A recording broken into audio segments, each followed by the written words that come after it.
gardener fired for giving flowers to a crying elderly woman. But days later, Robert Henry Thompson felt his world collapse when Supervisor Walter Briggs handed him the termination letter. 5 years of dedicated work at Lincoln Memorial Park ended there on that Tuesday morning because of a daisy. The situation had begun just 15 minutes earlier. Robert was trimming the rose bushes near the pond when he noticed the lady sitting on her usual bench. She was crying softly, her shoulders trembling. It was the 3rd morning in a row he had seen her like this, and that day something inside him simply couldn't ignore it. He picked a daisy from the flower bed he had just watered and walked over to her. "Are you all right, Mum?" he asked, extending the flower. The woman lifted her face. Her eyes were red and swollen. "Thank you," she whispered, accepting the daisy with trembling hands. That's when Walter appeared. "Thompson, what do you think you're doing?" Robert turned around, still holding the rake. "I just gave her a flower, Mr. Briggs." "You're wasting public property. Do you know how many complaints I get when flowers disappear from the beds?" Walter pointed to the daisy in the lady's hand. "These plants cost taxpayer dollars." "But it was just one." "It doesn't matter if it's 1 or 10. Rules are rules, Thompson. You're fired. Go to administration to settle your accounts." The elderly lady stood up, frightened. "Please, it was my fault. I asked for the flower." Walter didn't even look at her. "You didn't ask for anything. I saw everything from the administration window. Now, if you'll excuse me, I have work to do." Robert felt his legs go weak. 5 years. 5 years watering, trimming, planting. 5 years arriving at 6 in the morning and leaving at 3 in the afternoon. 5 years taking home a salary that supported his mother Martha, who needed expensive heart medication, and his 2 teenage sisters, Jessica and Ashley.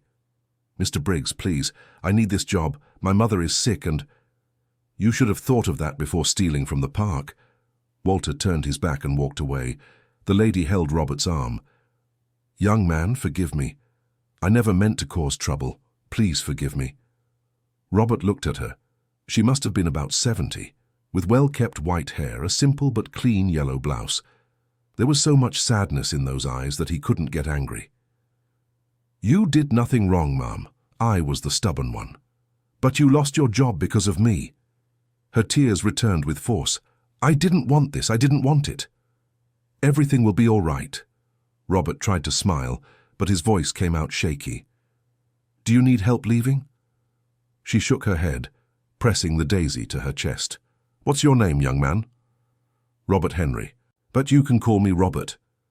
"I'm Margaret Williams Harrison." She wiped her tears with the back of her hand. "Robert, I will fix this. I promise." He didn't respond. There was nothing to fix. Walter was known for his rigidity. Once he made a decision, he never went back on it. Robert picked up his rake and headed toward the administration, feeling the weight of the world on his shoulders. In the small room that served as an office, the accounting clerk, a thin woman named Susan, prepared the termination papers with a tired expression. "I'm sorry, Robert. You were always a good employee." "Thank you, Miss Susan. Walter is too tough.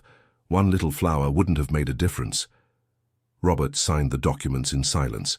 He would receive a small severance payment, but it wouldn't be enough for long. His mother's medication cost $400 a month. The rent for the house where they lived was $600. Jessica and Ashley needed school supplies, uniforms, bus fare. How was he going to tell them? He left the administration with a thin envelope in his hands and walked to the bus stop. It was 10 in the morning. Normally, he would be watering the hydrangeas near the small playground. The children always ran up to him asking to help water. He liked that. He enjoyed seeing the plants grow, feeling the soil between his fingers, knowing he was creating something beautiful. Now, there was nothing left. The bus took 20 minutes. Robert got on and sat in the back, leaning his head against the window. The city passed by outside, grey and indifferent.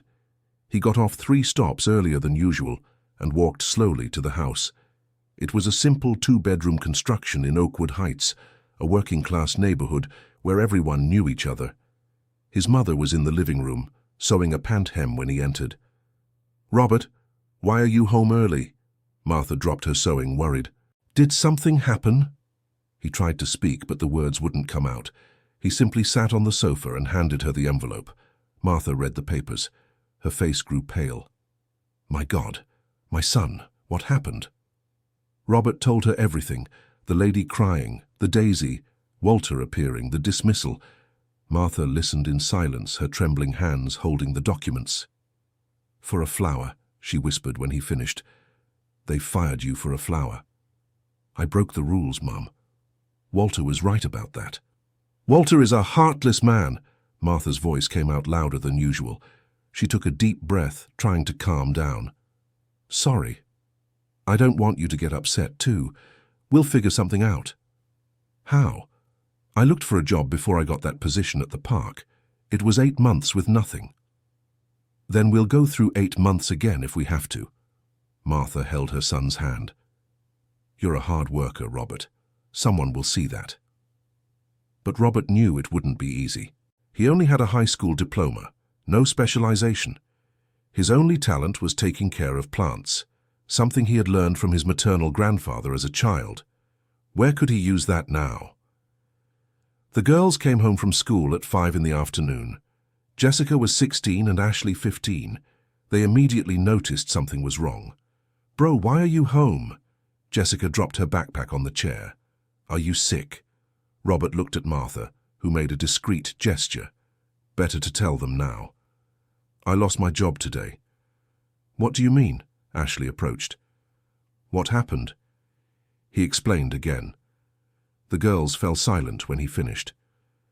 So, are we going to be without money? Asked Ashley, her voice low. We'll figure it out, said Martha quickly. Your brother will find another job. And in the meantime? Jessica crossed her arms. The rent is due next week. Jessica, scolded Martha. It's true, Grandma. There's no use pretending everything is fine. Robert felt the weight of responsibility tighten his chest. Jessica was right. They needed to be realistic. I'll go out early tomorrow to look for work, he said. Anything. I won't just sit around. That night, Robert barely managed to sleep. He lay looking at the ceiling of the small room he shared with his sisters, thinking about all the possibilities. He could try the municipal market, carrying bags for customers.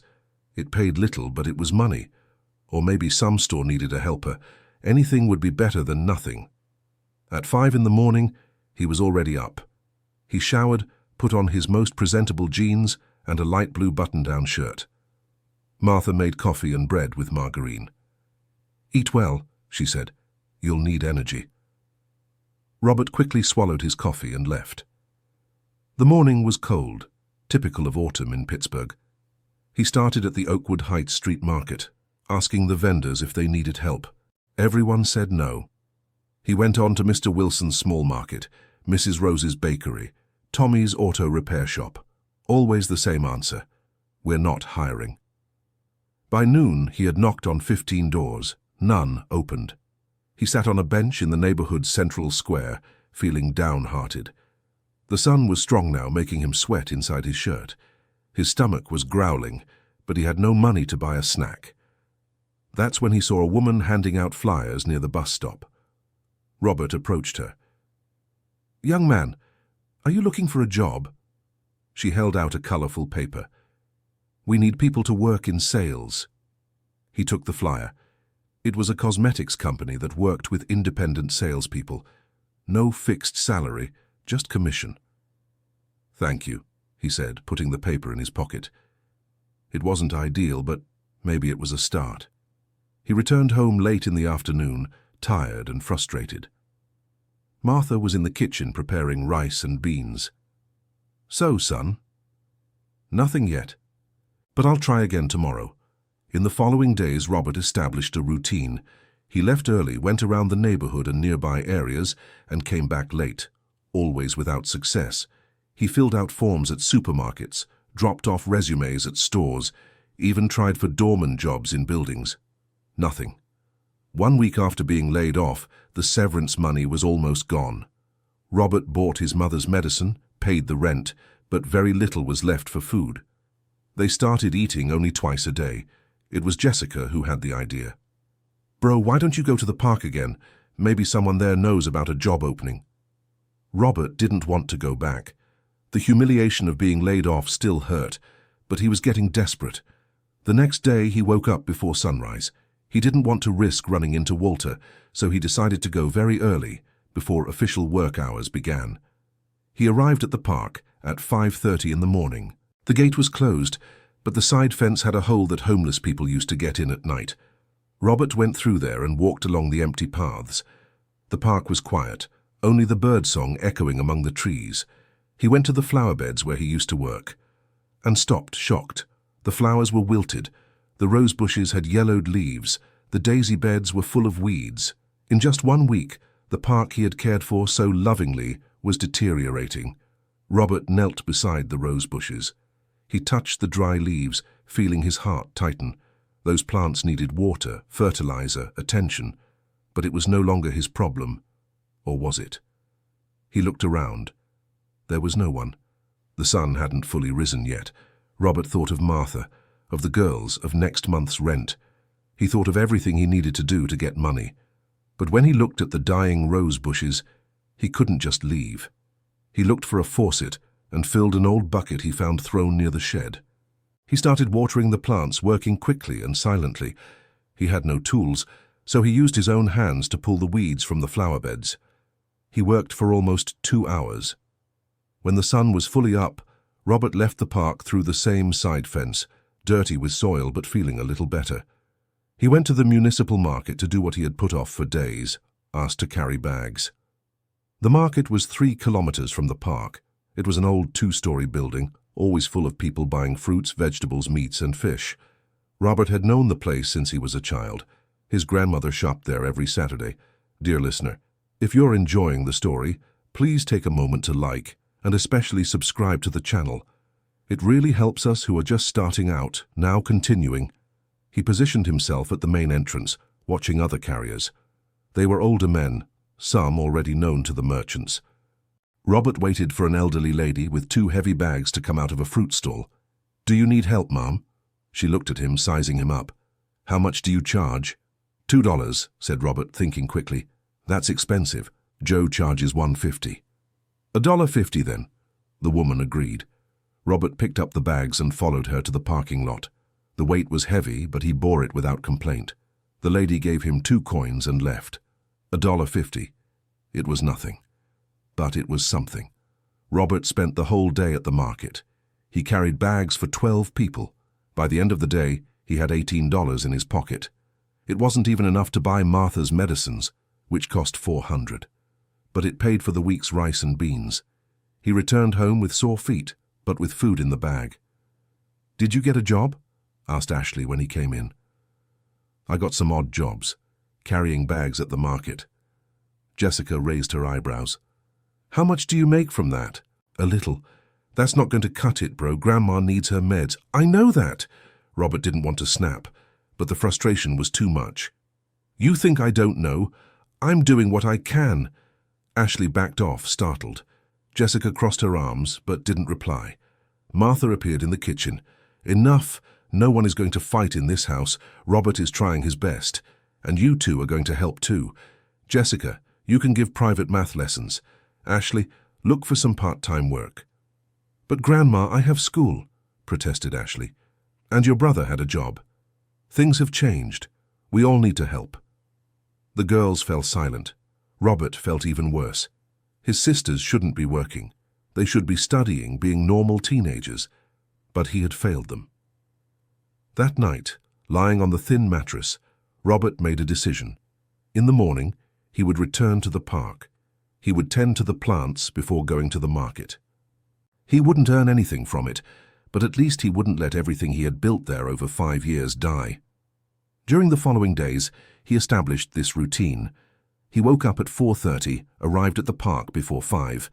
He entered through the hole in the fence, watered the plants, pulled weeds, pruned what needed it. At 7:30 he left and went straight to the municipal market, where he spent the day carrying bags. The plants began to improve. The rose bushes regained their green leaves. The daisies bloomed again. Robert worked in silence, always careful not to be caught. But on the 5th day, someone saw him. It was Margaret. Robert was watering the azaleas when he heard footsteps on the path. He turned quickly and almost dropped the bucket when he recognized her. She was wearing the same yellow blouse from that fateful morning. "Robert!" Margaret approached, surprised. "What are you doing here?" He set the bucket down, not knowing what to say. "I was just checking on the plants. You're watering the park." She pointed to the bucket. "Why, you were fired." "The plants were dying." Margaret was silent for a moment, looking at the well-kept flower beds around them. "Have you been coming here every day?" Robert nodded. "In the early morning, before going to work. But you're not working here. You're taking care of the park for free. I know it seems stupid. It's not stupid." Margaret moved closer. "It's beautiful. It shows how much you care." Robert bent down to pick up the bucket. "Do you still come sit here?" "I do. Every day." Margaret pointed to the nearest bench. "It's the only place where I feel close to him." "Close to whom?" "My husband. Richard. We came here every morning for 40 years. It was our routine. Walk around the lake. Then we'd sit on that bench and talk about the day." Her voice grew thick. "He passed 2 months ago, heart attack." Robert felt his chest tighten. "I'm sorry, it was very quick. One morning he was here with me, laughing about some silly thing. The next day," Margaret wiped away tears. "That's why I was crying. I still cry. I come here because it's the only place where I can still feel he's with me in some way. And I ruined this place for you, forgive me. If I hadn't given you that flower—" "Robert, no." Margaret held his arm. "That flower gave me comfort when I needed it most. The problem was that awful man who fired you for it. Mr. Briggs was just doing his job. His job should be taking care of this park and the people who use it, not destroying a good young man's life." Margaret took a deep breath. "Robert, I know you have a family. You told me that day, your sick mother, your sisters. How are you all managing?" He looked away. "We're getting by." "Have you found another job?" "I do odd jobs at the municipal market. Carry bags." Margaret turned pale. "My God, because of me. It wasn't your fault, Ma'am." "Yes, it was. If I hadn't accepted that flower. If you hadn't accepted it, I still would have picked it. And Mr. Briggs still would have seen me." Robert tried to smile. "Don't blame yourself, please." Margaret looked at him for a long moment. "You are a rare person, Robert. Honest and good. The world needs more people like you." Before he could answer, they heard voices approaching. Robert recognized them immediately. It was Walter talking with someone else. "I have to go," he whispered to Margaret. "Wait. Robert, I want to help you. Can you come to my house tomorrow?" "Ma'am." "Please. Tomorrow, 3 in the afternoon." She took a piece of paper and a pen from her bag, quickly wrote down the address. "Promise you'll come?" Robert took the paper, hesitant. But before he could answer, the voices grew closer. He nodded to Margaret and ran toward the side fence, leaving the park before being seen. At the municipal market, his mind kept returning to Margaret. What did she want? Probably to offer money, charity. Robert didn't want to accept, he had his pride. But when he thought of Martha needing her medicine, of Jessica and Ashley eating only rice and beans, maybe, just this once, he could swallow his pride. The next day, Robert dressed as best he could. He took a shower, ironed his blue shirt, combed his hair. The address Margaret had given him was in the Lord's neighborhood, the upscale part of the city. He had to take 2 buses to get there. The house was nice. It wasn't a mansion, but it was large and well kept, with a front garden full of plants. Robert rang the doorbell, nervous. Margaret opened the door, smiling. "Robert, you came. Please, come in." He entered a cool hallway that led to a spacious living room. The walls had landscape paintings. There were shelves full of books and photos in silver frames. Photos of a younger Margaret with a tall, dark-haired man. Richard, Robert presumed. "Have a seat. I'll get some juice." "Please don't trouble yourself, Mrs. Harrison." "It's no trouble." She returned minutes later with a tray. 2 glasses of orange juice and a plate of cookies. Robert drank gratefully. He hadn't eaten breakfast to save food. "Robert, I brought you here because I have a proposal," Margaret began. "I want to hire you." "Hire me?" "To take care of my garden. As you can see, it's large. It needs maintenance." Robert looked out the window at the backyard garden. It was indeed large, with several flower beds and fruit trees. "Mrs. Harrison, I can't accept charity." "It's not charity. It's a real job. I need someone to care for the plants. You need a job." She leaned forward. "Robert, I was a botany professor at the university for 30 years. I retired 5 years ago, but my love for plants never ended. Richard used to tend the garden with me, but after he passed, I didn't have the strength to continue alone. The garden has been neglected. I need help. But I'll pay $300 a week. You come 3 times, work 4 hours each day. 12 hours a week, $1,200 a month." Robert's eyes widened. $1,200. It was more than he earned at the park. "That's too much money." "It's the fair price." Margaret crossed her arms. "So, do you accept?" He wanted to accept. God, how he wanted to. But something inside him resisted. "Mrs. Harrison, you're doing this out of pity." "I'm doing it because you're good at what you do. I saw the park, Robert. I saw how the plants responded to your care in just a few days. You have talent." She paused. "And yes, I feel indebted to you. But that's not all. I really need help. After Richard left, this house became too big, too quiet. Having someone here taking care of the garden will do me good." Robert looked at her. There was sincerity in those tired eyes. "When do you want me to start?" Margaret's face lit up. "Tomorrow?" Tomorrow. When Robert got home that afternoon, he was different. Jessica and Ashley noticed immediately. "What happened?" asked Jessica. "I got a job." "Really?" Ashley jumped from her chair. "Where?" "Taking care of a lady's garden, $1,200 a month." Martha put down the sewing she was doing and stood up slowly. "$1,200? Yes. 3 times a week, 4 hours a day." "My son!" Martha hugged Robert, emotional. "Thank God. Thank God." The girls joined the hug. Robert felt the tears coming but held them back. He couldn't break down now. He needed to be strong. "We're going to be okay," he said. "We'll be able to pay everything." That night, for the first time in 2 weeks, Robert slept in peace. The next day he arrived at Margaret's house at 9 in the morning. She was waiting for him with freshly brewed coffee and warm cheese bread. "I always have a hearty breakfast," she explained. "Richard used to say I ate like a construction worker." Robert smiled. He ate slowly, savoring every bite. It had been a long time since he had eaten cheese bread. After breakfast, Margaret took him to the garden and explained what needed to be done. There were roses that needed pruning, hydrangeas with pests, a herb bed completely overgrown with weeds. "I'll get the tools," said Margaret.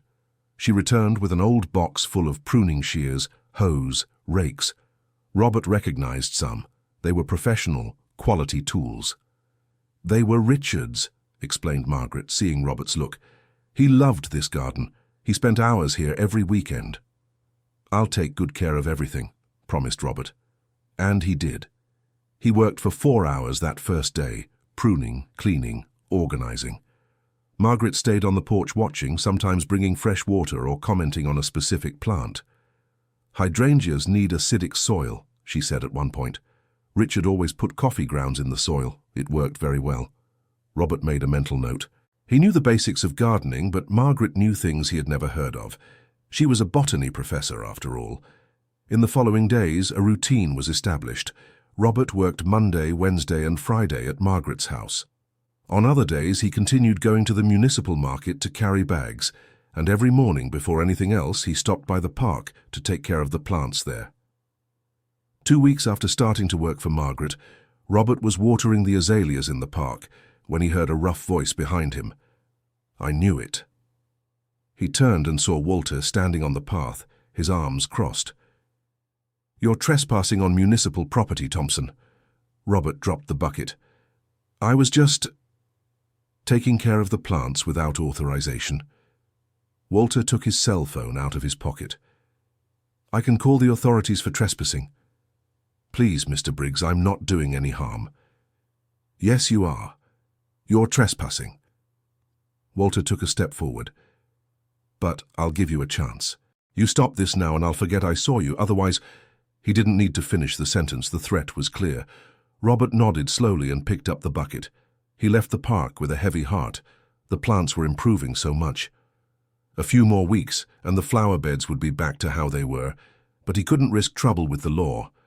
He arrived at Margaret's house 3 hours later, still lost in thought. "You look worried," she said, when she saw him. Robert told her what had happened. Margaret listened quietly, her expression growing more serious. "That man has no heart," she said when Robert finished. "The park is looking awful without you. Just yesterday I heard 2 ladies saying so.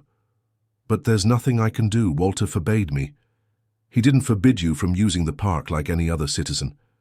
He said he'd report me for trespassing. You weren't trespassing. The park is public. Anyone can go in." Margaret paused thoughtfully. "Robert, how long did you work there?" 5 years. "And you knew the plants, the flower beds, the irrigation systems?" "I knew everything. I was the one who took care of all that." Margaret slapped her hand on the arm of the chair. "Then you have valuable knowledge. Knowledge that no one else there has. But that doesn't change anything." "Yes, it does." Margaret stood up. "I'll make lunch for us. I need to think." They ate together in the kitchen. Rice, beans, a stewed chicken that Margaret had prepared. Robert ate gratefully.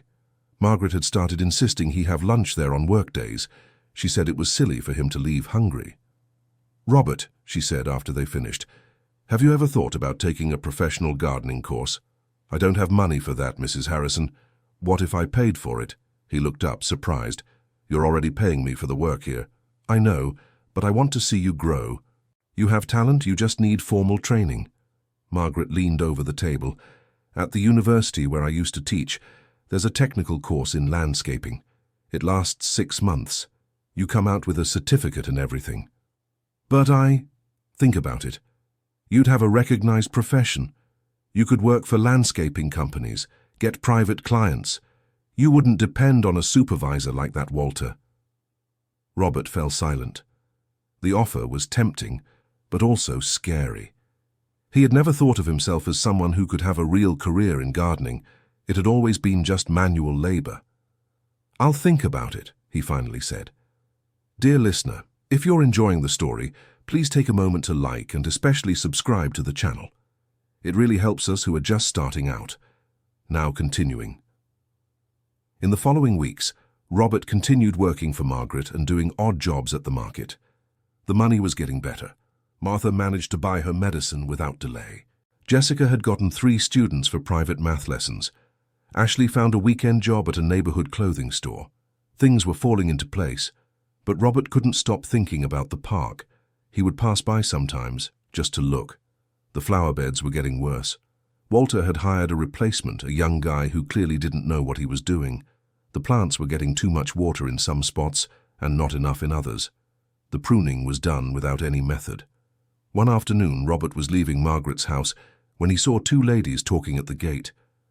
"The park is so sad now," one of them said. "I don't even feel like going there anymore." True, the flowers all wilted, the lawn poorly cut, and to think it used to be so beautiful. Robert averted his gaze and kept walking. It wasn't his problem, not anymore, but at night, lying on his mattress, he couldn't stop thinking about it. The following Saturday, Margaret came with an unexpected proposal. "I'm having a small party next week. Some friends from the university. I want the garden to be impeccable." "Don't worry, Mrs. Harrison. I'll make it perfect." "Actually, I was thinking—" She paused. "I'd like you to stay here during the party. Not to work, but as a guest. I want to introduce you to my friends." Robert nearly dropped the pruning shears he was holding. "I can't, Mrs. Harrison. I'm not—" "Not what? Good enough?" Margaret crossed her arms. "Robert, you take care of this garden better than any professional I've ever hired. You have talent, dedication, and love for what you do. I want my friends to meet you. But I don't have clothes for a party." "That's not a problem. Richard was about your height. I have his clothes stored away. You can pick something." Robert didn't know what to say. The idea of going to a party with university professors made him uncomfortable. But Margaret was being so kind. How could he refuse? "All right," he said finally. "I'll stay." The party happened the following Friday. Robert arrived early to put the finishing touches on the garden. Margaret had set up the backyard with tables, chairs, and lights hanging from the trees. It looked beautiful. At 6 in the evening, Robert showered in the guest bathroom Margaret had pointed out.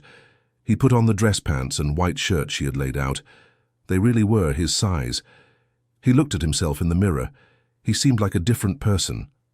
The guests started arriving at 7. There were about 15 people, most over 60. Retired professors, Margaret explained. People she had worked with for decades. "Everyone, I want to introduce Robert Henry Thompson," Margaret announced loudly. "He's the one responsible for this wonderful garden you're seeing." Everyone applauded. Robert felt his face grow warm.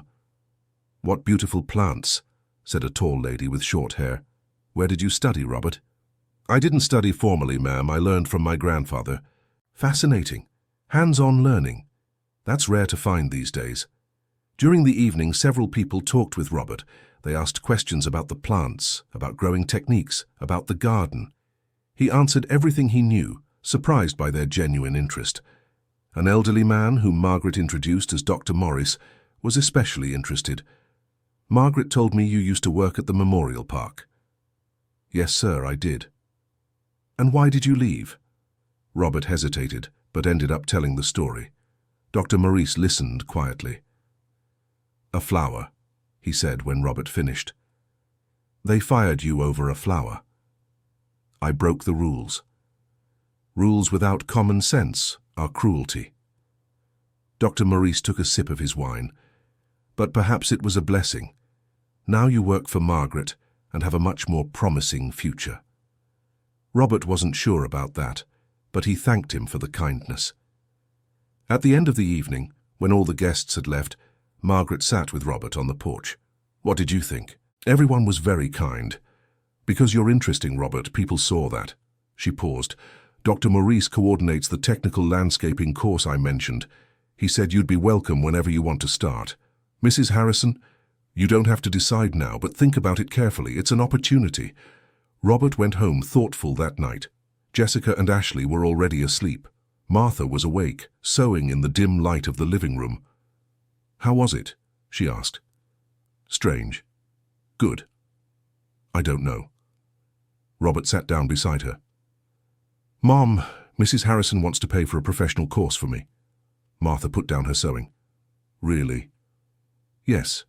6 months. A landscaper certificate. It would be during the day, twice a week." "Robert, that's wonderful.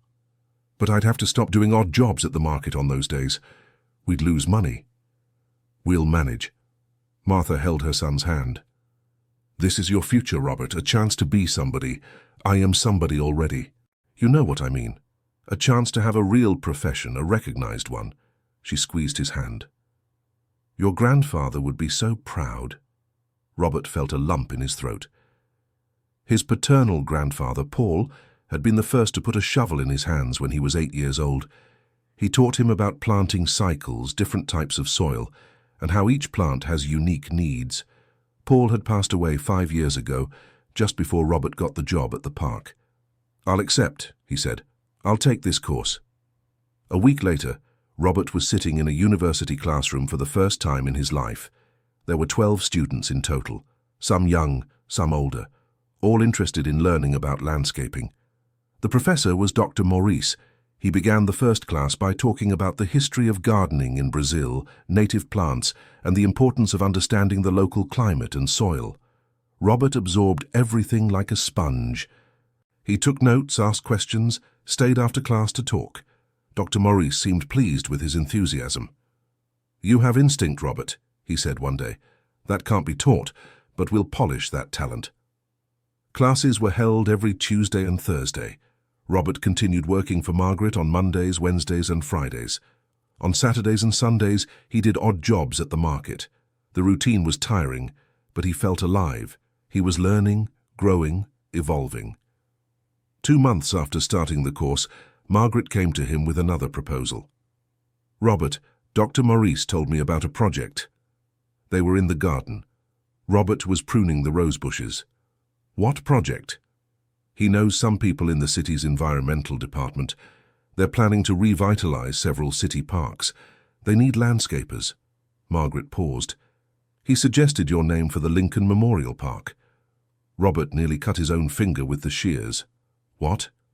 It would be a pilot project. You would work as a technical consultant, helping redesign the flower beds, choose new plants, train the maintenance team. But Walter would never accept that. Walter has no choice. The decision comes from above. Margaret smiled. And what's more, it pays well. $1,000 for the consultancy plus the days worked. Robert sat down on the garden bench, stunned. I don't know if I can do that, Mrs. Harrison. Going back there. Why not? You know that park better than anyone. You know exactly what it needs. But Walter, to hell with Walter. Margaret's voice was firm. He humiliated you, Robert. Now you have the chance to show your worth. To go back there not as a disposable employee, but as a respected professional. Robert thought about it. The idea was both terrifying and exciting. I'll think about it. But Margaret knew he would accept. And she was right. The following week, Robert was back at the Lincoln Memorial Park, but now it was different. He entered through the main gate, with a technical consultant badge hanging around his neck. Dr. Maurice was with him, along with a representative from the environmental department, a middle-aged woman named Sarah. Walter was waiting for them at the administration office, visibly uncomfortable. So you're from the department? Yes, Mr. Briggs, Sarah said formally. As we explained by email, we're implementing a revitalization project in the city parks. Mr. Thompson here will assist as a technical consultant. Walter looked at Robert with poorly concealed contempt. Thompson worked here before. He was fired for misconduct. According to our records, Sarah consulted a folder, he was fired for picking a flower. We consider that a disproportionate penalty. Regardless, you do not have the authority to veto a consultant appointed by the department. Walter's face turned red. So he's just going to come and go from the park as if he owns it? He will work here temporarily to improve the park's conditions. His work will be supervised by me. Sarah closed the folder. We have permission to start today. Any objections? Walter didn't respond. He simply turned his back and entered the administration office, slamming the door. Dr. Maurice smiled at Robert. Shall we get to work? Robert spent the next 4 hours walking through the park, taking notes, snapping photos. He saw everything that had deteriorated since his departure. The poorly maintained flower beds, the patchy grass, the trees needing pruning. But he also saw possibilities, areas that could be redesigned, new flower beds that could be created, native plants that would adapt better to the climate. His mind buzzed with ideas. That afternoon, he sat at home with a notebook and began sketching, a complete revitalization plan. Jessica and Ashley looked over his shoulder. This is going to be amazing, bro, said Jessica. If they let me do all this, it will. But there was a problem. Robert knew Walter wouldn't make things easy. The man had wounded pride and enough power to create obstacles, and Robert was right. The following week, when he returned to the park to start the practical work, he discovered all the tools were locked up. Supervisor's orders, said the employee in charge of the storage shed, a timid young man named William. He said you don't have authorization to use municipal equipment. Robert called Sarah immediately. She didn't seem surprised. I'll take care of this. An hour later, Sarah arrived at the park with official documents. There was a heated argument between her and Walter in the administration office. Robert didn't hear everything, but through the window, he saw the two gesturing. In the end, Walter gave in, but his face was even redder than before. You have access to the storage shed, Sarah told Robert as she left, but be careful. That man is looking for any excuse to cause trouble. Robert knew that, but he wasn't going to give up. He started the work slowly, redesigned one of the smaller flower beds near the entrance, chose native plants that needed less water and were more resilient, taught William, the storage shed employee, how to care for them properly. This is how you prune, explained Robert, demonstrating the correct angle. Not too close, or you'll harm the new growth. William watched attentively. He was 19 years old and had been hired just 2 months ago. He knew practically nothing about plants. Mr. Briggs doesn't teach these things, commented William. Walter isn't a gardener. He's an administrator. Yeah, but he gets mad when I mess up. He's threatened to fire me 3 times already. Robert felt empathy for the young man. He knew exactly what it was like to work under Walter's orders. "Just do your best, and if you need help, you can ask me." William smiled, grateful. In the following days, Robert noticed something. Several people stopped to observe his work. Ladies who frequented the park, parents with children, morning runners. Everyone commented on the changes. "What a difference," said one lady. "I'd forgotten how beautiful this park could be." Robert felt good about the comments, but also worried. Every compliment he received meant more anger from Walter, and the anger came unexpectedly. A week later, Robert arrived at the park and found William agitated. "Robert, Mr. Briggs is furious. He says you used fertilizer without authorization." "Fertilizer? I brought organic fertilizer from my house. I didn't use anything from the park." "He says you can't bring anything from outside without prior approval." Robert took a deep breath. It was a technical rule that probably existed, but nobody followed strictly. Walter was looking for trouble where there was none. "Where is he?" In the administration office. Robert went there. Walter was sitting behind the desk, arms crossed. "Thompson, we have a problem." "I heard about the fertilizer." "It's not just the fertilizer." Walter opened a drawer and pulled out a sheet of paper. "You're falling behind schedule. Sarah expected the entrance flower bed to be ready 3 days ago. I'm doing quality work. That takes time." "Time is money, and you're wasting both." Robert clenched his fists, but kept his voice calm. "The work will be done when it's done right. If Mrs. Sarah has any problem with that, she can speak to me directly. So be it. I'll send her a report today." Robert left the administration with his heart racing. He knew Walter was trying to sabotage him, but he couldn't let that affect his work. He called Margaret that night and told her everything. "That man is impossible," she said. "You need protection." "Protection how?" "Leave it to me." 2 days later, Margaret showed up at the park. She wasn't alone. She brought Dr. Maurice and 3 other professors from the university and a reporter from a local newspaper. "What's going on?" asked Robert when he saw them. "We're doing a feature," explained the reporter, a young woman named Patricia, "about public space revitalization projects. Mrs. Harrison suggested highlighting your work here." Robert looked at Margaret, who gave a discreet smile. Patricia asked several questions. Robert answered as best he could, talking about the importance of using native plants, sustainable techniques, and how to involve the community. The reporter took photos of the renovated flower bed. She asked William to appear too, talking about the training he was receiving. Walter watched everything from a distance, his face grim. The article came out in the newspaper 3 days later. It took up half a page with photos of the park and a large quote from Robert. "Every plant has a story. Our job is to give them space to flourish." Martha cried when she saw it. "My son in the newspaper." She showed it to the neighbors, proud. Jessica and Ashley took several photos of the article to post on social media. School friends started commenting. The Gardner brother became almost a local celebrity, but the most important effect was another. Sarah called Robert the next morning. "I saw the article. It was great. The department is very pleased with the positive response." "Thank you, Mrs. Sarah. Actually, I'm calling to make a proposal. How about expanding the project?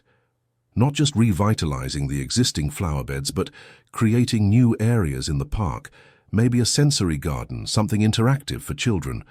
Robert felt a wave of enthusiasm. "I'd love to do that." "Great. I'll increase the budget and the deadline. You'll have 3 extra months of consulting." When he hung up the phone, Robert couldn't help but grin widely. This was really happening. His work was being recognized, valued. Dear listener, if you're enjoying the story, please take a moment to like and especially subscribe to the channel. It really helps us who are just starting out. Now continuing. But while Robert was rising, Walter was planning something. Robert didn't know it yet, but the supervisor had an ace up his sleeve. During the following weeks, Robert worked intensely in the park. With the increased budget, he could hire William as an official assistant. The young man was learning quickly and proving dedicated. Together, they created a sensory garden near the playground, aromatic plants that children could touch, colorful flowers that attracted butterflies, different textures to stimulate the senses. The mothers who brought children to the park loved it. "Finally, something educational here," said one of them. "My son spends hours touching the plants." Robert also started gardening workshops on Saturdays. They were free and open to the public. He taught basic techniques like how to make compost, how to care for potted plants, how to choose the right plants for each environment. Margaret appeared at every workshop, bringing seedlings from her garden to donate to the participants. "You've become a teacher," she said one day. "I'm just passing on what I've learned." "And doing much more than that. You're building community." It was true. The park was becoming a gathering spot. People who had never spoken before now greeted each other on the trails. Volunteers showed up offering help. A retired gentleman named Joseph started donating his time, helping with watering. "I don't have much to do at home anymore," he explained. "My wife passed away last year. Here I feel useful." Robert understood perfectly. Working with plants had something therapeutic about it. You saw the results of your effort growing, blooming, bearing fruit. But while the park prospered, Walter was growing agitated. One morning, Robert and William arrived to find one of the garden beds destroyed. The plants had been uprooted overnight, thrown on the ground. Soil scattered everywhere. "Who did this?" William looked around, shocked. Robert didn't know, but he had suspicions. Walter had access to the park at any time, and he was the only one with motivation to sabotage the work. But without proof, he couldn't accuse. "Let's replant everything," Robert said, tired. "Don't let anyone get discouraged." They spent the whole day redoing the garden bed. In the end, it was even better than before. Robert had learned from the mistake, adjusted the design. But 2 days later, it happened again. Another garden bed destroyed. This time, Robert called Sarah. "I think someone is sabotaging the project. Do you have proof?" "No." "Then I can't do anything officially, but I'll speak with the park administration. They need to increase security." But security didn't increase. And a week later it happened for the third time. Robert was starting to despair when Margaret appeared with an idea. "Let's install cameras." "Cameras?"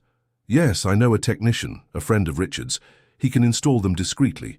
If someone is sabotaging, we'll catch them on video." Robert hesitated. That seemed a bit extreme, but months of work were being destroyed. "All right, let's try." The technician, a short man named Ronald, installed 3 small cameras aimed at the main garden beds. They were discreet, almost invisible among the foliage. "Active recording every night," he explained. "Any movement triggers the sensor." The first night, nothing happened. The second night, too. But on the third night at 2 in the morning, the cameras captured something. A middle-aged man entering the park through the side fence. He went straight to one of the garden beds and started systematically uprooting plants. Robert watched the video the next day, feeling his blood boil. The man in the video was Walter. "I knew it!" Margaret slammed the table. "That wretched man!" Robert took a deep breath, trying to control his anger. "What do we do now?" "We take this to Sarah. With proof, she can't ignore it." But before they could do anything, something happened that changed everything. Robert was working in the park the next morning when he saw an ambulance parked at the entrance. He ran over and found a group of people gathered around something on the ground. It was Margaret. She was lying on the grass, conscious but clearly in pain. William was beside her. "What happened?" Robert knelt down. "She tripped on the trail," William explained, "fell and twisted her ankle." Margaret tried to smile but winced in pain. "I'm fine, just clumsy." "You shouldn't be walking here alone." "I wanted to see the gardens. I came very early." She held Robert's hand. "Sorry to worry you." The paramedics put her on a stretcher. Robert accompanied them to the hospital. In the emergency room, they discovered Margaret had fractured her ankle. She would need a cast and 6 weeks of rest. 6 weeks, Margaret complained when the doctor explained. "I can't stay still for so long." "Yes, you can and you will," the doctor said firmly. "You're 72 years old. You need to take care of that right ankle." Robert stayed with her until late afternoon. He helped her back home, settled her on the couch with her foot elevated. "Everything will be all right, Mrs. Harrison." Robert, the video, you need to show it to Sarah. I know, I'll do that tomorrow. But the next day, when he arrived at the park, he found Sarah already there, and she wasn't alone. There were two men in suits with her. They looked like officials of some sort. Robert, Sarah called him. We need to talk. They went into the administration office. Walter was there, sitting with his arms crossed and a look of satisfaction on his face. Mr. Thompson, one of the men in suits began, I'm an inspector from the city's internal control office. We've received a serious complaint against you. Robert blinked, confused. A complaint? About what? Misuse of public funds. The inspector opened a folder. According to Supervisor Briggs, you've been using park materials for personal purposes. Tools, plants, fertilizer, all without authorization. That's a lie. Walter stood up. I have proof. I found 3 bags of fertilizer missing from the storage, and Mrs. Harrison, your friend, coincidentally has a very well-kept garden. Robert felt the ground disappear beneath his feet. I brought fertilizer from my own home. I didn't take anything from here. Then why are 3 bags missing? Walter insisted. I don't know. Maybe you hid them yourself. Watch your unproven accusations, Thompson. The inspector raised his hand, asking for silence. We'll investigate this properly. In the meantime, Mr. Thompson, your consultancy is suspended. But it's standard procedure during investigations. Miss Sarah agreed. The inspector looked at her. Sarah avoided Robert's eyes. I'm sorry. I have to follow protocol. Robert left the administration office in a daze. Everything he had built was falling apart. Because of Walter's lies. He went home not knowing what to do. Martha was in the living room with the girls. Robert, you're back early. Did something happen? He told them everything. When he finished, Jessica was red with anger. That guy is a jerk. We have to do something. What? I have no way to prove my innocence. It's his word against mine. What about the video? Ashley reminded him. The video of him sabotaging the park. Robert had forgotten. The video. It was still on Margaret's computer. I need to go there. He took the bus immediately. Margaret was on the couch, her foot still in a cast. Robert, what happened? You look... Walter accused me of theft. My consultancy is suspended. Margaret turned pale. The video. We need the video of him sabotaging the flower beds. It's the only way to prove he's lying. It's on my computer, in the office. Robert went to get it. He copied the file to a flash drive Margaret had. I'll take this to Sarah tomorrow morning. No, we'll go together. Margaret tried to get up. You can't walk. Then carry me. I'm not letting you face this alone. The next day, Robert and Margaret went to the environmental department. Sarah greeted them with a worried expression. Mrs. Harrison, I didn't know you were injured. I fractured my ankle at the park. Margaret got straight to the point. But I'm not here to talk about that. I'm here to show you something. Robert connected the flash drive to Sarah's computer and opened the video. Sarah watched in silence. When it ended, her face was stern. This is serious. Very serious. It's proof that Walter is sabotaging the project, said Robert. And now he's trying to frame me to cover up his own actions.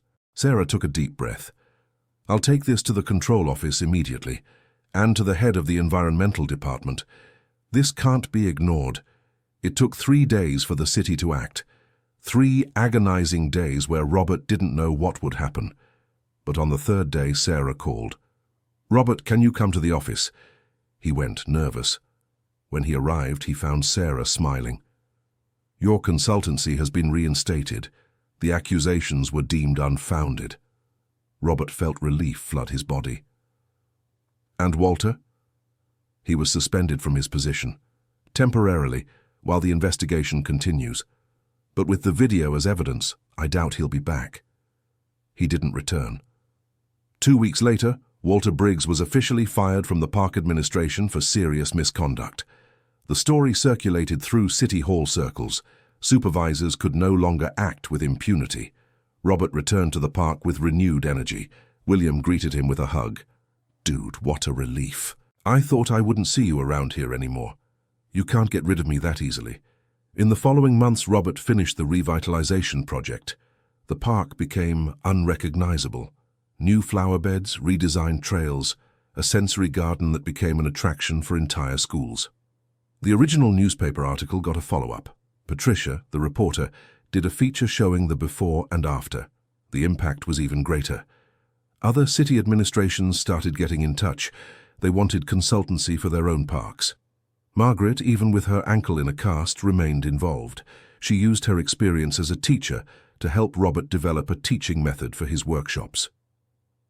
"You need to systematize this knowledge," she said. "Create handouts, develop a complete program." "I don't know if I can do that alone." "Then don't do it alone. Let's work together." And that's what happened. During Margaret's 6 weeks of recovery, they spent entire afternoons in her office, developing educational material on sustainable urban gardening. Dr. Maurice offered to review the material.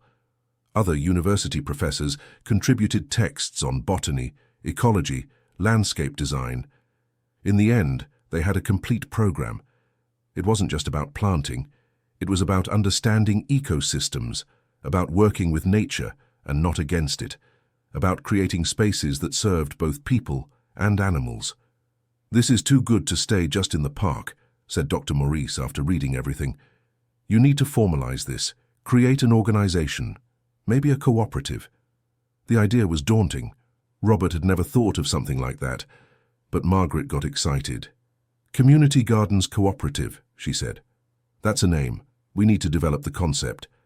Jessica, who was developing graphic design skills in school, offered to create a logo. Ashley suggested making a social media profile.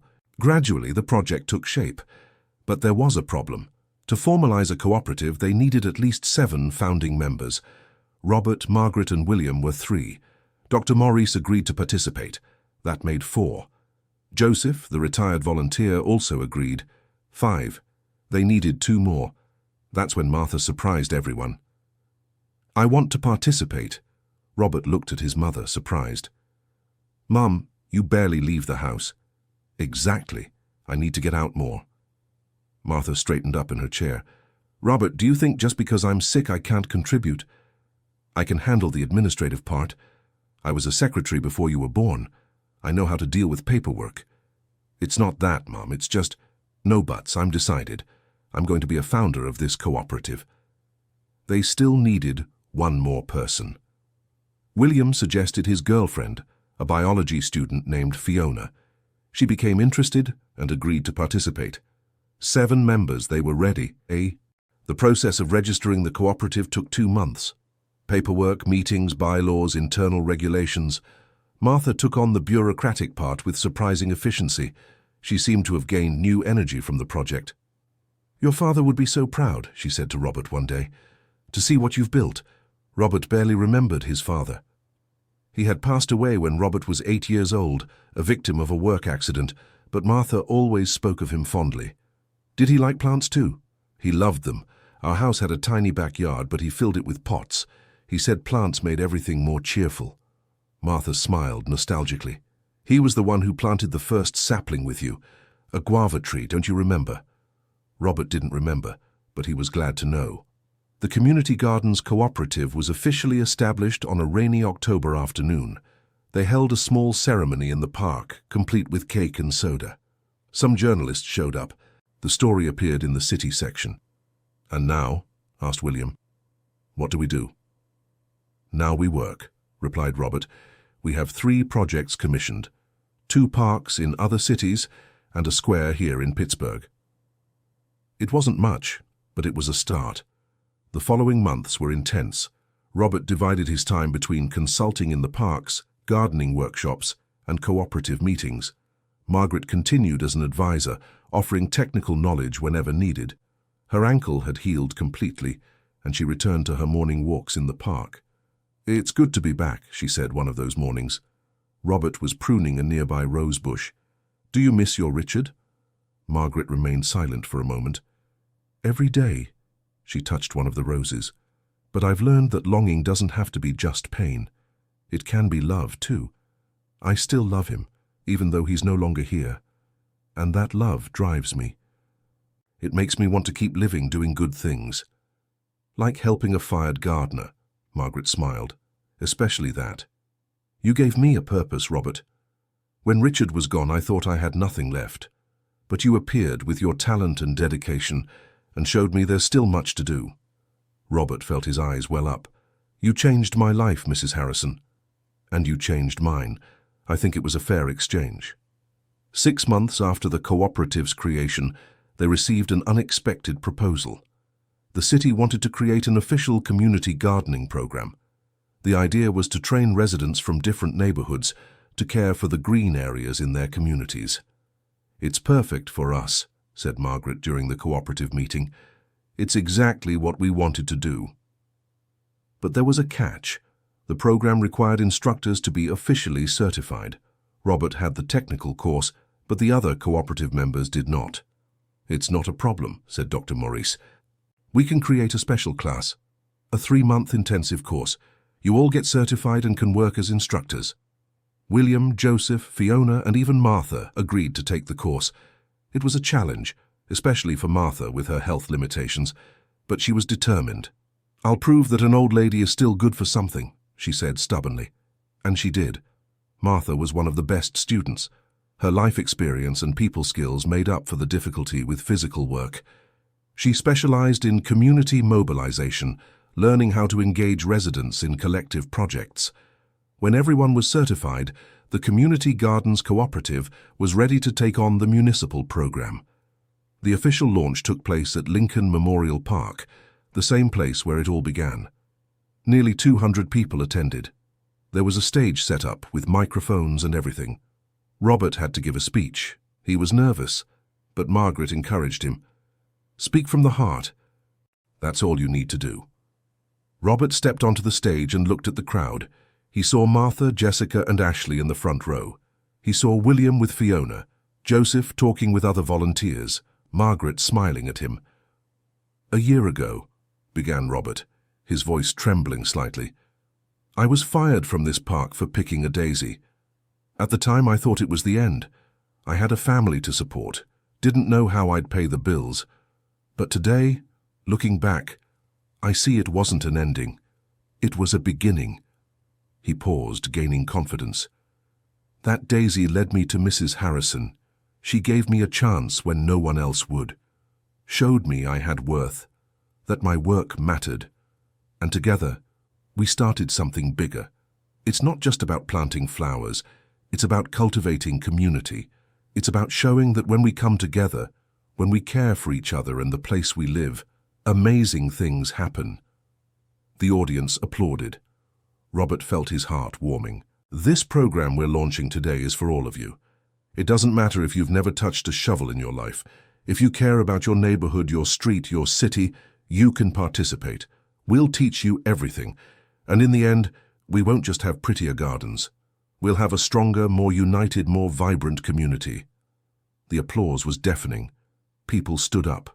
Robert saw Martha wiping away tears, proud. After the speech, several people approached wanting to sign up for the program. Robert, Margaret, and the other cooperative members spent hours talking, explaining, registering people. When the event ended, it was already night. Robert was exhausted but happy. He sat on a bench in the park, the same bench where Margaret used to cry for her husband. She sat beside him. "Tired?" "Very, but it was worth it." "Yes, it was." Margaret looked at the starry sky. "You know, Robert, I used to come here in the morning because I thought it was the only time I could be close to Richard. But today, coming at night, I realized something." "What?" "That he's not just in the mornings, in the memories, in the places we used to go together. He's in everything I do, in the choices I make, in the people I help, in the good I try to spread. And that's liberating, because it means I can honor his memory by living fully, not by clinging to the past." Robert understood perfectly. He had gone through a transformation too. The fired and desperate gardener no longer existed. In his place was a man who had discovered his purpose, his worth, his strength. "Thank you for everything, Mrs. Harrison." "Thank you, Robert, for reminding me that life goes on, and that it can still be beautiful." In the months that followed, The community gardening program grew beyond any expectation. 20 neighborhoods signed up. Over 300 residents participated in the trainings. Robert, Margaret, and the other cooperative instructors worked non-stop. Workshops every week, neighborhood visits, technical guidance. It was tiring, but rewarding. Results began to show. Abandoned plazas were revitalized. Empty lots became community gardens. Residents who hadn't spoken before now worked together. A television reporter became interested in the story, wanted to do a special feature for a variety show. "It's not about the city's program," she explained to Robert. "It's about you, the cooperative that was born from an injustice and became a reference." The filming took a whole day. They filmed Robert working in the park, Margaret teaching at the university, Martha organizing the cooperative's documents. They interviewed William, Joseph, Fiona. Even Walter was approached, but he refused to participate. The story aired on a Thursday night. It lasted 15 minutes. It told the whole story: the unfair firing, the daisy, the meeting with Margaret, the creation of the cooperative, the impact on the city. The response was immediate. The cooperative's phone didn't stop ringing. City governments from other states wanted consulting. Schools wanted workshops. Companies offered sponsorship. "We won't be able to handle so much," said William, looking at the list of requests. "Then we'll grow," replied Margaret. "We'll train more instructors, expand the cooperative," and that's what they did. In 6 months, the Community Gardens Cooperative had 50 members. In 1 year, there were 200. They operated in 15 different cities. Robert had to hire a secretary just to organize his schedule. Jessica graduated from high school and decided to go to college for design, dreaming of one day working in the cooperative's communications. Ashley started a technical administration course, wanting to help Martha with the bureaucratic part. Life had completely changed. One Sunday morning, almost 2 years after that fateful dismissal, Robert was at Lincoln Memorial Park. He wasn't working. He was just walking, appreciating. The flower beds bloomed in vibrant colors. The trees were perfectly pruned. Children played in the sensory garden. Families picnicked on the grass. Robert sat on his usual bench and closed his eyes, feeling the sun on his face. "May I sit?" He opened his eyes and saw an elderly lady. It wasn't Margaret. It was another woman with white hair and kind eyes. "Of course." She sat down, sighing. "What a beautiful park. It must take a lot of work to keep it like this." "It does, but it's worth it." "Do you work here?" Robert thought about the answer. "I used to, but now I just visit." "You must have many stories about this place." "A few." Robert smiled. "Once, a long time ago, I was fired from here for picking a daisy for a lady who was crying." The woman's eyes widened. "You're him." "The Robert from the news report." "I am." "My goodness." She extended her hand. "It's an honor to meet you. I participate in the gardening program in my neighborhood. It changed my life. After my husband passed away, I didn't know what to do with myself. But now I have the plants, I have the group, I have purpose." Robert shook her hand, moved. "I'm happy to hear that. Thank you. Thank you for starting all this." When the woman left, Robert remained seated for a while longer, thinking about how a small action had triggered a chain of changes. A daisy. A simple daisy. Margaret appeared a few minutes later, as if she knew she would find him there. "I missed this," she said, sitting down. "It's been a while since I've been here. I missed it too." Robert looked around. "It's strange. I helped create all this, but sometimes I still feel like just the fired gardener." "You're much more than that now." Margaret touched his shoulder. "You're a community leader, a social entrepreneur, an example. Thanks to you." "No, thanks to yourself. I just opened a door. You walked through it." They stayed silent for a few moments, just watching the park full of life. "You know what Richard would say if he were here?" Margaret said suddenly.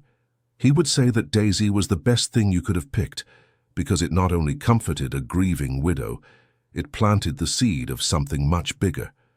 Robert smiled, feeling tears in his eyes. "And you? What would you say?" Margaret thought for a moment. I would say that gratitude and pain can coexist, that losing someone we love hurts forever, but that pain doesn't have to stop us from living. It can, in fact, push us to live more intensely, to do more good, to find beauty in unexpected places. She paused, like in a daisy, offered by a kind stranger. Robert didn't trust his voice to answer. He just nodded. They stayed there for another hour talking about everything and nothing, about the cooperative's future projects, about Martha's health that was improving, about Jessica and Ashley who were becoming independent women. When the sun began to set, tinting the sky orange and pink, Margaret stood up. I need to go. I have class early tomorrow. Have you started teaching again? Voluntarily. Once a week at the university, about sustainable urban gardening. She smiled.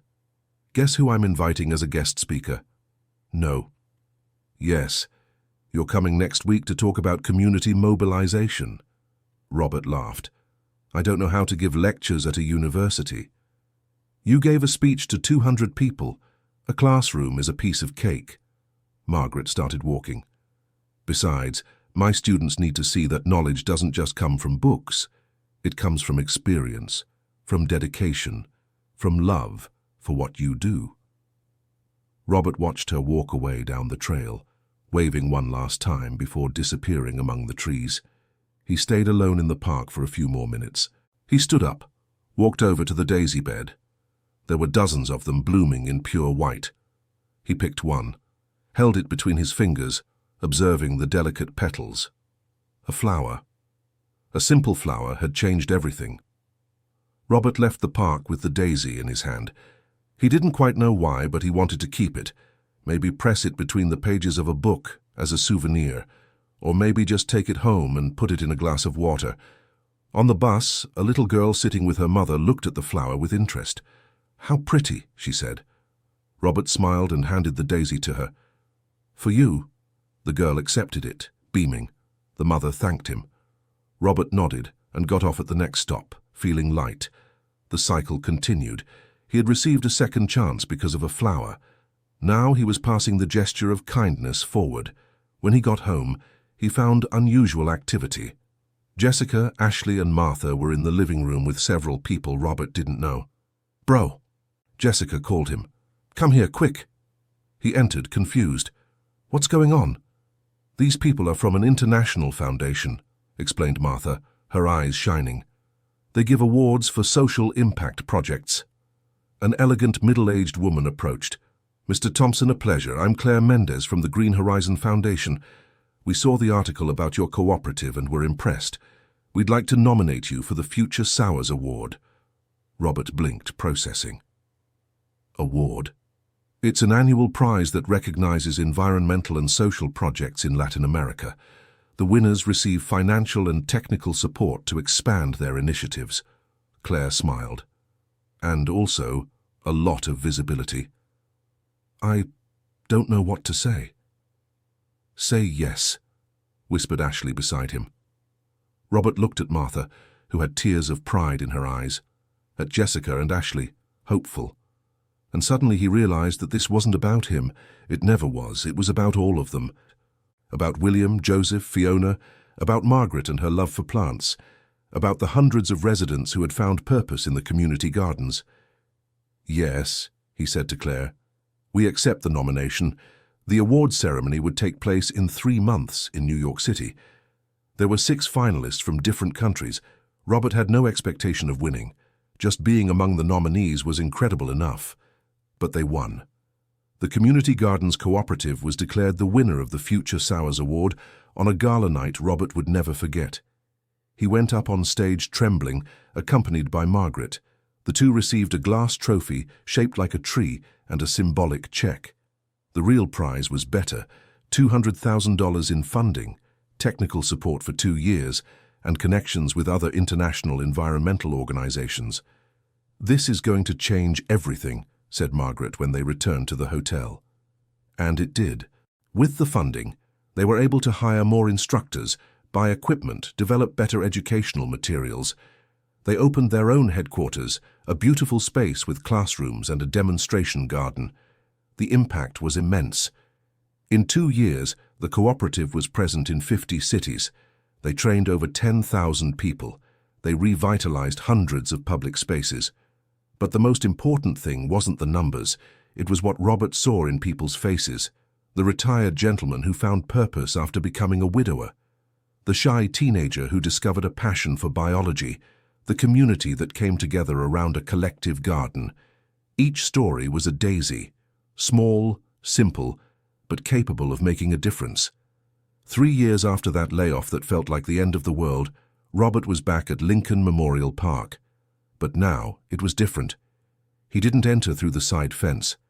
He came through the main gate, welcomed by the new administrator, a young and enthusiastic man named Ralph. "Mr. Thompson, what an honor." Ralph shook his hand vigorously. "You're an inspiration to us." Robert still wasn't used to the title Sir or being called an inspiration, but he accepted it with humility.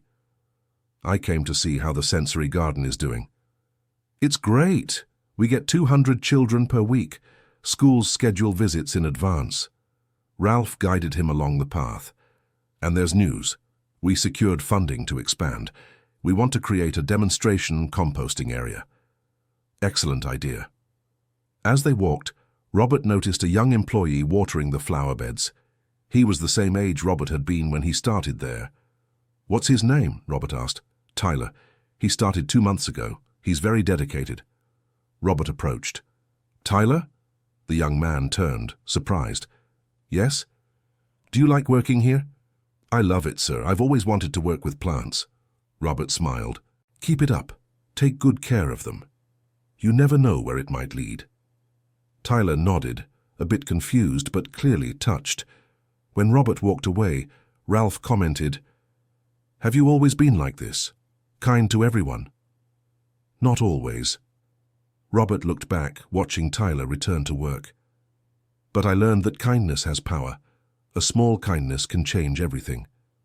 He thought of Margaret, of how a simple gesture of offering a flower had triggered a chain reaction that transformed not only his life, but that of hundreds of people. "Come," said Ralph. "I want to show you something." He took Robert to the main entrance of the park. There, near the gate, was a new plaque that Robert hadn't seen. The plaque read, "Lincoln Memorial Park, Revitalization Project envisioned by Robert Henry Thompson and Community Gardens Cooperative." Robert was speechless. "It was the mayor's idea," explained Ralph. "He said your work deserves to be recognized." Robert touched the plaque, feeling a deep emotion. It wasn't about personal recognition. It was about the symbol. A message for everyone who passed by. Your actions matter. Your work has value. Don't give up. That evening, there was a meeting of the cooperative. All founding members were present. Robert, Margaret, William, Fiona, Joseph, Martha, and Dr. Maurice. "We have to make important decisions," said Margaret, who was chairing the meeting. "With our growth, it's time to become more professional. We need a formal executive board." "And who will be the executive director?" asked Joseph. Everyone looked at Robert. He shook his head. "No, I don't have the qualifications for that." "You have something better," said Martha. "You have vision, you have heart, you have leadership." "Your mother is right," agreed Dr. Maurice. "Qualifications we can get. You can take management courses. But authentic leadership isn't learned in a classroom." Robert looked around the table. Friendly faces, people he trusted, people who believed in him. "All right," he said finally, "but on one condition. I want Mrs. Harrison to be co-director. I can't do this alone." Margaret smiled, her eyes moist. "I accept." And so the Community Gardens Cooperative entered a new phase. Robert and Margaret shared the leadership. He focused on practical operations and community outreach. She handled the technical aspects and institutional partnerships. It was a perfect combination. The practical gardener and the academic botanist, the young man and the elderly woman, united by a daisy and a common purpose. 4 years after that fateful morning, Robert was giving a lecture at a national conference on sustainable urban development. The audience had over 1,000 people. "When I was fired for picking a daisy," he said from the stage, "I thought the world had ended. I didn't imagine it was just beginning. I didn't imagine that flower was a seed, and that from that seed would grow something much bigger than me, bigger than any of us individually." He paused, looking at the attentive audience. "The Community Gardens Cooperative has trained 20,000 people. We've revitalized 800 public spaces in 60 cities. But these numbers don't tell the whole story. They don't show the widowed lady who found new purpose, the teenager who discovered a career, the community that came together around a common goal. It's these individual stories that matter. They're what show the true impact of our work." The applause was long, but Robert wasn't thinking about that. He was thinking of Margaret in the front row, smiling, of Martha watching from home via the online stream, of Jessica now officially working in the cooperative's communications, of Ashley coordinating the administrative part. He was thinking of William, who had just opened his own landscaping company, of Joseph, who continued volunteering even at 75, of Fiona, now a biology teacher and multiplying the knowledge. He was thinking of all the community gardeners spread across the country, cultivating not just plants but hope, community, transformation. After the lecture, several people approached. They wanted photos, autographs, advice. Robert attended to everyone with patience. A young pregnant woman waited until the end. "Mr. Thompson, I just wanted to thank you. I've been participating in the gardening program in my neighborhood for 2 years. It changed my life. And now I'm going to teach my son to love plants too." Robert felt a lump in his throat. "What will you name him?" "If it's a boy, Richard. If it's a girl, Daisy." He smiled, moved. "Those are beautiful names." When the woman left, Margaret approached. "Daisy," she said, her voice choked. "What a gift. Do you think Richard would be happy with all this?" Margaret thought for a moment, looking around the convention center full of people interested in sustainability and community. He would be more than happy. He would be proud. And he would say that the Daisy you picked was the most important decision you ever made. It wasn't even a decision. It was an impulse, a desire to help someone who was suffering. "And maybe that's it," said Margaret. "Maybe the most important things we do in life aren't calculated decisions. They're impulses of the heart, small gestures of kindness that we don't expect anything in return for, but that end up creating waves that reach places we never imagined." Robert nodded. She was right. He never imagined that morning that a simple flower could lead to all this. He never planned to create a cooperative, win awards, give lectures. He just wanted to comfort a sad lady. And it was enough. It was more than enough. 5 years after the dismissal, the Community Gardens Cooperative celebrated its anniversary with a big party in Lincoln Memorial Park. All members, partners, volunteers, and program participants were invited. Over 2,000 people attended. Robert looked around, amazed. There were children running among the flower beds, families having picnics, groups of community gardeners sharing techniques and stories, laughter, music, life. Martha was sitting in a comfortable chair, surrounded by her granddaughters. Her health had stabilized with the proper treatments and less financial stress. She looked years younger, her face lit up with joy. "My son," she called when Robert passed by. "Come here." He approached. Martha held his hand. "Your father would be so proud. I know you barely remember him, but he was just like you. Hard-working, kind, always willing to help others. You inherited the best of him." "And from you too," said Robert. "The strength, the determination, it all came from you. It came from both of us, and from your grandparents, and from everyone who came before." Martha squeezed his hand. "But you did something unique, Robert. You took that inheritance and multiplied it. Turned it into something that goes beyond our family, into something that will last." Robert hugged his mother, feeling profound gratitude for her, for the girls, for Margaret, for everyone who believed in him when he himself doubted. Later, when the sun began to set, Margaret stepped onto a small stage set up for the occasion. "Good afternoon, everyone." Her voice sounded clear through the microphone. "What a joy to see so many people here. Thank you for coming to celebrate with us." The crowd applauded. 5 years ago," Margaret continued, "I was sitting on that bench over there crying over the loss of my husband. I thought my life was over, that there was nothing left for me. But then a young gardener gave me a daisy. A simple, small gesture, but it changed everything. She paused, emotional. That act of kindness reminded me that there was still light in the world, that there were still good people, willing to help without expecting anything in return, and it gave me the strength to go on, to find a new purpose. Margaret looked at Robert in the crowd. Robert, you saved me that day. Not because you gave me a flower, but because you showed me that I still mattered, that my pain didn't define me, and for that, I am eternally grateful. People applauded. Robert felt the tears come, but he didn't hold them back. Margaret continued, "But this celebration isn't about me and Robert. It's about all of us, about what we can build together when we unite around a common purpose, about how small actions can have big impacts, about how each of us has the power to make a difference, no matter how humble our position or how limited our resources." She raised her hands. "So I propose a toast, not with champagne but with our hands in the soil. Let's all together plant a tree that will grow with our cooperative, that will provide shade for future generations, that will be a living symbol of everything we've built here." The idea was met with enthusiasm. Quickly everything was organized. There was a yellow EP sapling waiting, a native tree of Brazil known for its beauty and resilience. Robert and Margaret held the sapling together and placed it in the previously prepared hole. Then they invited others to help shovel soil.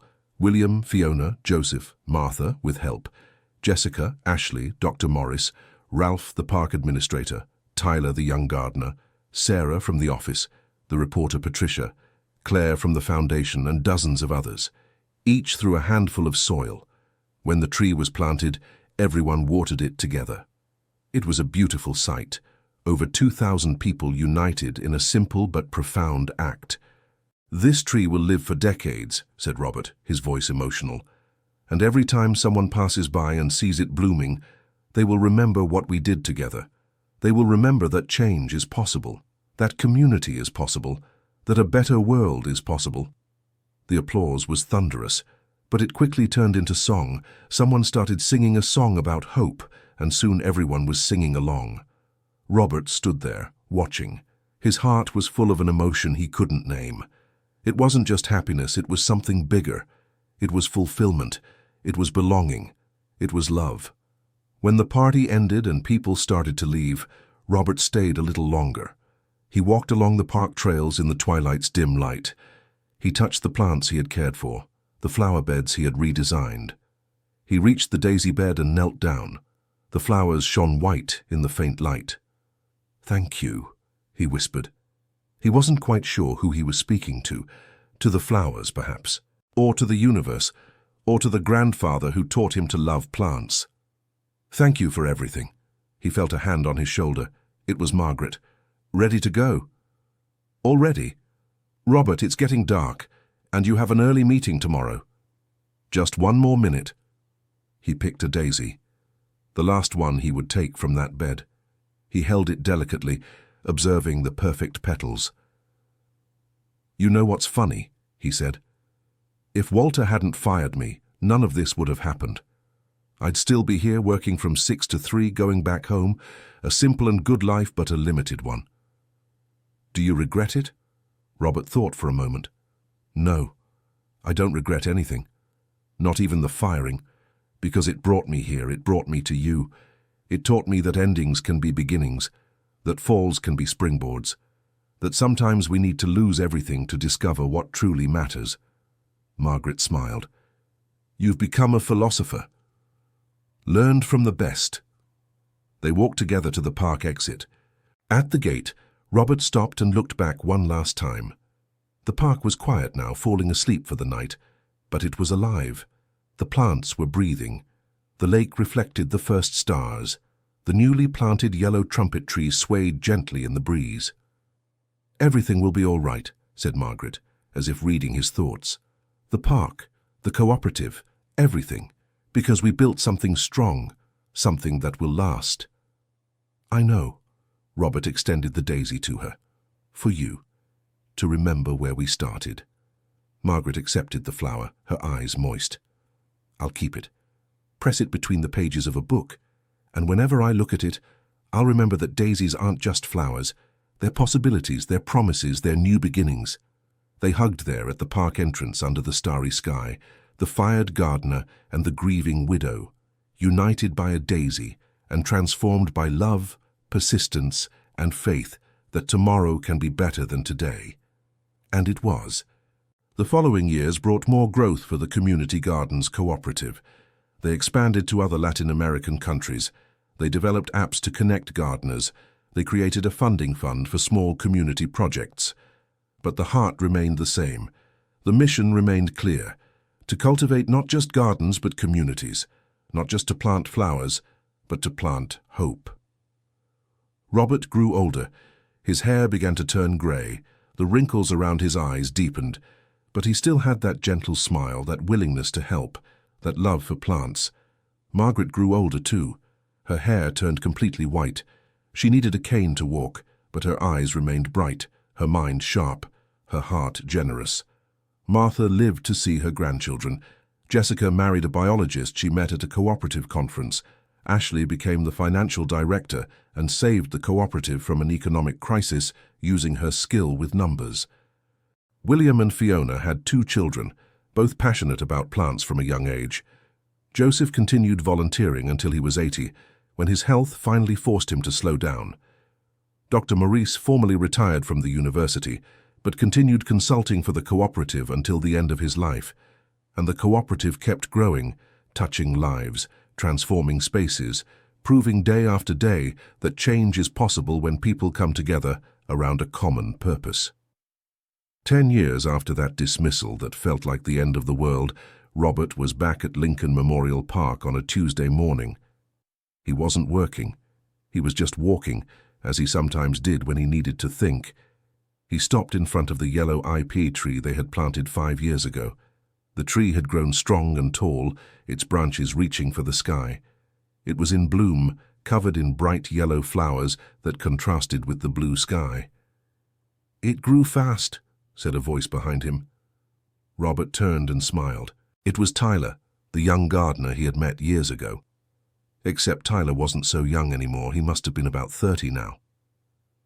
"Do you still work here?" asked Robert. "I do. I'm the supervisor now." Tyler smiled with pride. "Thanks to you." "To me?" "Yes. That day you spoke to me about taking good care of the plants. It changed something in me. I started taking the work more seriously. I took courses, and when Ralph transferred, I took over." Robert felt that familiar emotion tighten his chest. "I'm happy to hear that. You changed a lot of people, you know," said Tyler. "Not just me. There are people all over this city who heard your story and decided to do something different, decided to be kind, decided to help. It wasn't me, it was a lot of people working together. But it started with you, with a daisy." Tyler pointed to the nearby flower bed. "We tell that story to all the children who come here. It's like a park legend," Robert laughed. "A legend." I never thought I'd become a legend." "Well, you should, because your story shows something important, that no matter how low you fall, you can always get back up, that no matter how small your gesture, it can make a difference. That kindness matters." They talked for a few more minutes, and then Tyler had to get back to work. Robert was alone again, watching the flowering ipe tree. 10 years. It felt like a lifetime. In some ways, it was. The Robert of today was completely different from the Robert who had been fired in that park. More confident, more accomplished, more aware of his own worth. But in other ways, he was the same. He still liked the feel of soil between his fingers. He still got emotional when he saw a plant blooming. He still believed that every person deserves kindness, respect, a second chance. His phone rang. It was Margaret. "Robert, where are you?" "At the park. Why?" "Something urgent came up. I need you to come to the headquarters." "What happened?" "Good news. Very good news. But I need to tell you in person." Robert took the bus, and 20 minutes later, he was at the cooperative's headquarters. It was a nice 2-story building they had bought 3 years ago. It had gardens in the front and back, classrooms, offices, a library specializing in botany. Margaret was waiting for him in the reception, practically bouncing with excitement. "What is it?" asked Robert. "Come with me." She led him to the meeting room. Inside were Jessica, Ashley, William, Fiona, and several other people from the cooperative's board. "What's going on?" Robert looked around. Jessica stood up, smiling. "Bro, sit down. You need to hear this." Robert sat. Jessica began to explain. "Do you remember that application we made for the UN Sustainable Development Program?" "Yes, but I thought we weren't selected. We weren't in the first round, but there was a review and—" Jessica made a dramatic pause.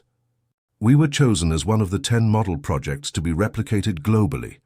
Robert was speechless. "Globally?" "Yes," Ashley took over the explanation. "The UN will provide resources to expand our model to 50 countries. There will be a documentary, international conferences, training. Our cooperative is going to be a world-class success story." Robert looked at Margaret, who had tears in her eyes. "Is it true?" "It is." Margaret held his hand. "Robert, let's take this idea to the whole world. Community gardens on every continent, millions of people learning to cultivate, to come together, to transform their spaces. It was too big to process."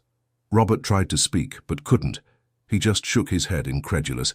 "The best part," said William, "is that the UN wants you to be the program's ambassador.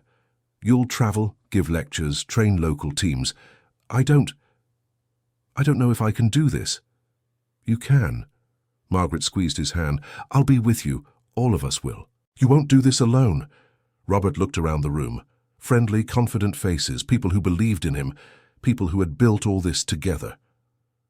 "All right," he said finally. "Let's do this. Let's take this seed to the world." The room erupted in applause and hugs. It was a moment of pure celebration, but also of recognition for years of hard work, sleepless nights, and challenges overcome. Later, when everyone had left, Robert and Margaret were alone in the garden at headquarters. It was late afternoon, the sun painting everything gold. "Can you believe it?" said Margaret. 50 countries. "No, I can't." Robert laughed. "It seems unreal. But it is real, and you deserve it. You deserve it." Margaret touched his shoulder. "That scared gardener I met 5 years ago has become a world leader. I'm so proud. None of this would have happened without you. And nothing would have happened without you having the courage to pick that daisy." Margaret smiled. "We make a good team, Robert. The best." They stayed there longer, just enjoying the moment. The garden around them was beautiful, in bloom, full of life. A perfect symbol of what they had built. In the following months, Robert's life changed drastically. He began to travel, first within the US, then to other countries in Latin America. Every place he visited, he found people interested in learning about community gardening. Margaret accompanied him when she could, but her health was beginning to falter. Nothing serious, just the weight of age. She was 78 now. "You need to rest more," Robert would say whenever he noticed her tired. "I'll rest when I'm dead," she'd reply stubbornly. "Right now we have work to do." They visited Mexico, Colombia, Peru, Chile, Argentina. In each country they established local partnerships, trained coordinators, adapted the model to specific realities. The documentary was filmed over a year. The crew followed Robert, Margaret, and other cooperative members, showing the day-to-day work. They captured beautiful moments, children planting their first seedlings, communities celebrating the revitalization of a plaza, elderly people finding new purpose. When the documentary premiered, it was a success. It aired on television channels, was shown at festivals, won awards. The story of the daisy touched millions of people around the world. Robert gave an interview to a major international magazine.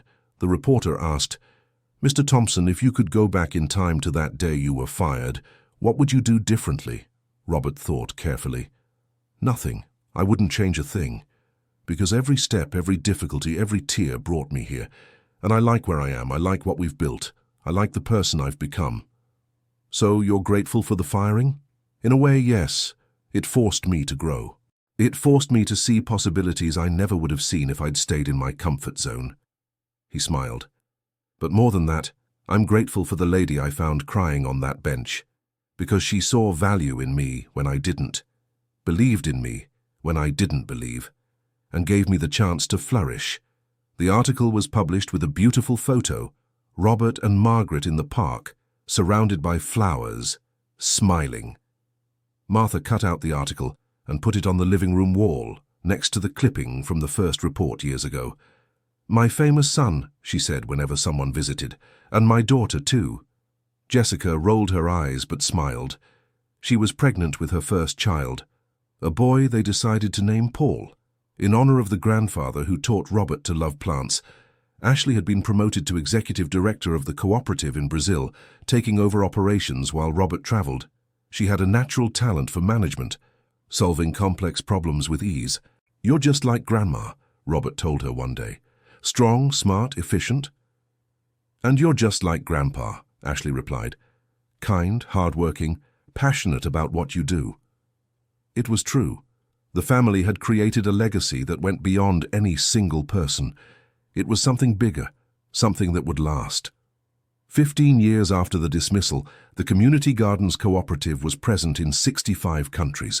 They had trained over 1 million people. They revitalized more than 10,000 public spaces. They created jobs for thousands, but the numbers didn't tell the whole story. They never did. The story was in the face of the widow who found friendship in the community garden in her neighborhood, in the smile of the child who planted their first tomato, in the pride of the teenager who discovered a vocation, in the unity of the community that came together around a common goal. Each story was a daisy, small, simple, but meaningful. Robert was 55 now. His hair was more gray than black. His body felt the weight of years of work, but his heart remained young, full of passion and purpose. Margaret was 83 years old. She used a cane permanently. Her memory sometimes failed, but her eyes still sparkled when she talked about plants, about projects, about the future. One spring afternoon, 15 years and 6 months after that fateful Tuesday, Robert and Margaret were sitting on the bench at Lincoln Memorial Park, the same bench where it all began. "Do you remember the first time we talked?" Margaret asked. "Like it was yesterday. You were crying. I offered you a daisy." "And I got fired for it," Robert continued. "At the time, I thought it was the worst day of my life. And now?" Robert looked around. The park was beautiful, full of people, children playing, families having picnics, couples walking, life, joy, community. "Now I know it was the best day, because it brought me here, to you, to all this." Margaret held his hand. "Robert, I want to tell you something I've never said before." "What?" "That day when you gave me the daisy, I was thinking of giving up, on everything. The pain was too great. I couldn't see any point in going on without Richard." Her voice trembled. "But that flower reminded me there was still kindness in the world, that there were still reasons to go on. You saved me, Robert. Literally." Robert felt the tears come. "Mrs. Harrison, and I want you to know that these 15 years by your side have been the best of my life, better even than the years with Richard, because I had a new purpose. I had you, the girls, the cooperative. I had a second chance to make a difference." Margaret squeezed his hand. "Thank you. For everything." Robert couldn't speak. He just hugged Margaret there, on the bench, under the spring sun. Two human beings brought together by a daisy and transformed by love, persistence, and faith. Margaret passed away 6 months later, sleeping peacefully in her home. She was 84 years old. The funeral was huge. Over 1,000 people attended. Former students, fellow teachers, cooperative members, community gardeners from all over the city. Robert read the eulogy with a choked voice. Margaret Williams Harrison was many things: teacher, botanist, friend, mentor. But above all, she was a woman who believed in the power of small actions, who believed that a daisy can change everything, who believed in me when I didn't believe in myself. He paused, wiping away tears. She once told me that gratitude and pain can coexist. Today, I understand perfectly. It hurts deeply that she's no longer here. But I'm profoundly grateful for every moment we had together, for every lesson she taught me, for every garden we cultivated side by side. His voice broke, but he continued. "Margaret, wherever you are now, I hope you know how much you mattered, how many lives you touched, how much good you did, and I hope you're reunited with your Richard finally after so long." Robert smiled through the tears. "And I hope you have a beautiful garden wherever you are, full of daisies." When he finished, there wasn't a dry eye in the hall. They buried Margaret in the same cemetery as Richard. Robert planted a rose bush on the grave. It was a special variety that Margaret had always loved, with delicate pink flowers. "Rest in peace," he whispered, "and thank you for everything." The months after Margaret's loss were difficult for Robert. He felt lost without his partner, his mentor, his friend. The cooperative kept running, but without the same enthusiasm. It was Martha who pulled him back. "My son," she said one afternoon, seeing Robert sitting in the living room staring into space. "Margaret wouldn't want this." "What, Mom?" "Seeing you give up. She fought until the end, worked until she couldn't anymore, and left an incredible legacy." Martha sat beside him. "You honor her memory by continuing the work, not by stopping." Robert knew she was right, but it was so hard. "I don't know if I can do it without her. You're not alone. You have Ashley, Jessica, William, Fiona, Joseph. You have 1,000 people in the cooperative. You have millions of community gardeners around the world." Martha held her son's face. "And you have me. You always have me." Robert hugged his mother, finally letting the tears flow. "I miss her so much." "I know, and you always will. But Margaret is in the flowers you plant, the gardens you create, the people you teach. She lives on through your work." Those words helped. They didn't take away the pain, but they gave perspective. The next day, Robert returned to work with new determination. There was an international conference in 2 weeks. He had thought about cancelling, but now he decided to go, for Margaret. The conference took place in London, England. It was about urban sustainability, and Robert was invited as the keynote speaker. The night before his presentation, he was at the hotel reviewing his slides when his phone rang. It was Ashley. "Bro, Grandma's in the hospital." Robert's heart dropped. "What? What happened?" "She fainted at home. Jessica was with her and called an ambulance. The doctors are running tests now." "I'll take the next flight back." "No, don't do that. Grandma woke up and is fine. Her blood pressure dropped. They're keeping her for observation but said it's not serious." "Are you sure?" "Yes. And Grandma made me promise not to let you cancel your speech. She said Margaret would kill you if you did that." Robert laughed through tears. "Sounds like something she'd say." "Then go out there and knock 'em dead. We're fine here. I'll send you updates every hour." The next day, Robert stepped onto the stage of the large auditorium in London. There were over 3,000 people in the audience. Representatives from governments, NGOs, universities, companies.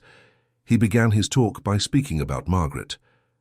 "6 months ago, I lost my best friend and partner. Professor Margaret Williams Harrison was an extraordinary woman who dedicated her life to botany and education, and in the last 15 years of her life, she dedicated herself to something even greater, proving that small actions can have immeasurable impacts." Robert showed a photo of her on the big screen. Margaret smiling in the park surrounded by flowers.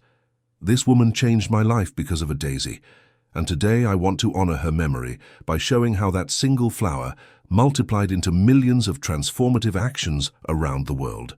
The presentation was a success. Robert showed data, testimonials, photos of projects in dozens of countries. But what really moved people were the personal stories. The widow who found purpose, the teenager who discovered a vocation, the community that came together. At the end, he received a standing ovation that lasted 5 minutes. Several people approached him afterward. They wanted to implement similar projects in their cities. They wanted to learn more. They wanted to contribute. Robert spoke with everyone, despite his fatigue, because that's what Margaret would have done. When he returned to the US 3 days later, he went straight from the airport to the hospital. Martha was sitting in bed, reading a magazine. "Look who's here." She opened her arms. "My well-traveled son." Robert hugged her carefully. How are you feeling? Fine. Just a little scare. But these doctors are overreacting. They kept me here for 3 days. They're being cautious, Mom. It's important. Martha made a dismissive gesture, but Robert saw the relief in her eyes. She had been scared, even if she pretended not to be. The doctors discharged Martha the next day with several recommendations. More rest, less stress, balanced meals. She grumbled about everything but promised to comply. I can't die now, she said when they got home. I still have to see my great-grandchild grow up. Jessica was 7 months pregnant. Her belly was already considerable. She was working from home now, coordinating the cooperative's communication remotely. How was it in London? She asked Robert. Intense, good, necessary. He sat down in the living room. Margaret would be proud. She is proud, Jessica corrected, from wherever she is. Ashley came home from work an hour later. She was visibly tired. The cooperative was going through a rapid expansion phase, and she carried much of the operational responsibility. I need your help, bro, she said to Robert. We have 15 new projects waiting for approval. I can't evaluate them all alone. Of course, let's review them together. They spent the night working, analyzing proposals, discussing feasibility. It was the kind of work Margaret loved to do. Robert felt her presence there, guiding their decisions. In the following weeks, Robert dedicated himself to reorganizing the cooperative to function without Margaret. It wasn't about replacing her. That would be impossible. It was about adapting the structure so her legacy could live on. They created a technical advisory board, bringing together botanists and landscapers from various universities. They established more formal partnerships with academic institutions. They developed a mentorship program so experienced gardeners could train newcomers. William took over technical coordination. Fiona became responsible for the educational part. Joseph, even retired, continued as a volunteer advisor. Dr. Maurice, now 86 years old, participated when his health allowed. It was a strong team, but everyone missed Margaret. 3 months after her passing, Margaret's family contacted Robert. She had a nephew who lived in New York City and was designated to handle the inheritance. My aunt left a will, explained the nephew, a middle-aged man named Richard, and you're in it. Robert was surprised. Me? Yes, she left the house to you, and the entire garden. Robert felt the ground give way. I can't accept this. It's not a matter of accepting. It was her wish. Richard handed him a letter. She wrote this for you. Robert opened the letter with trembling hands. It was Margaret's elegant handwriting. Dear Robert, if you're reading this, it means I've passed on. I hope it was in peace, surrounded by plants as I always wanted. I leave my house and garden to you because I know you'll care for them with love. But more than that, because I want you to have a space of your own, a place where you can cultivate, experiment, teach, a place that reflects everything we built together. Don't be sad for me. I lived a full life, especially the last 15 years by your side. You gave me a precious gift, renewed purpose when I thought there was nothing left for me. Continue the work. Keep planting seeds of kindness and transformation. And whenever you look at the daisies, remember where we started and how far we've come. With all my love and gratitude, Margaret. Robert read the letter 3 times, tears flowing freely. When he finished, he looked at Richard. I'll accept, and I'll care for that garden as she deserves. Thank you. Richard seemed relieved. My aunt always spoke highly of you. She said you were like a son to her. Those words warmed Robert's heart. He too saw Margaret as family, like the mother who taught him to believe in himself. The move to Margaret's house was emotional. Robert walked through the rooms, touching her things. The botany books on the shelves, the photos of Richard on the wall, the garden through the window still blooming despite months without intensive care. Martha, Jessica, and Ashley helped him organize everything. They decided to keep most of Margaret's things as they were. The house would also become the cooperative's new administrative headquarters, a way to honor her memory. She would have loved this, said Martha, watching the office being transformed into a meeting room. Seeing her house full of life again. Robert agreed. The house wouldn't be a museum. It would be a living, dynamic, useful space. In the garden, Robert found something unexpected. Hidden among the rose bushes was a buried wooden box. Inside, several notebooks with Margaret's notes, observations about plants, cultivation techniques, ideas for new projects. But what caught his attention most was a different notebook. It didn't have technical notes. It had personal reflections. Robert read with a heavy heart.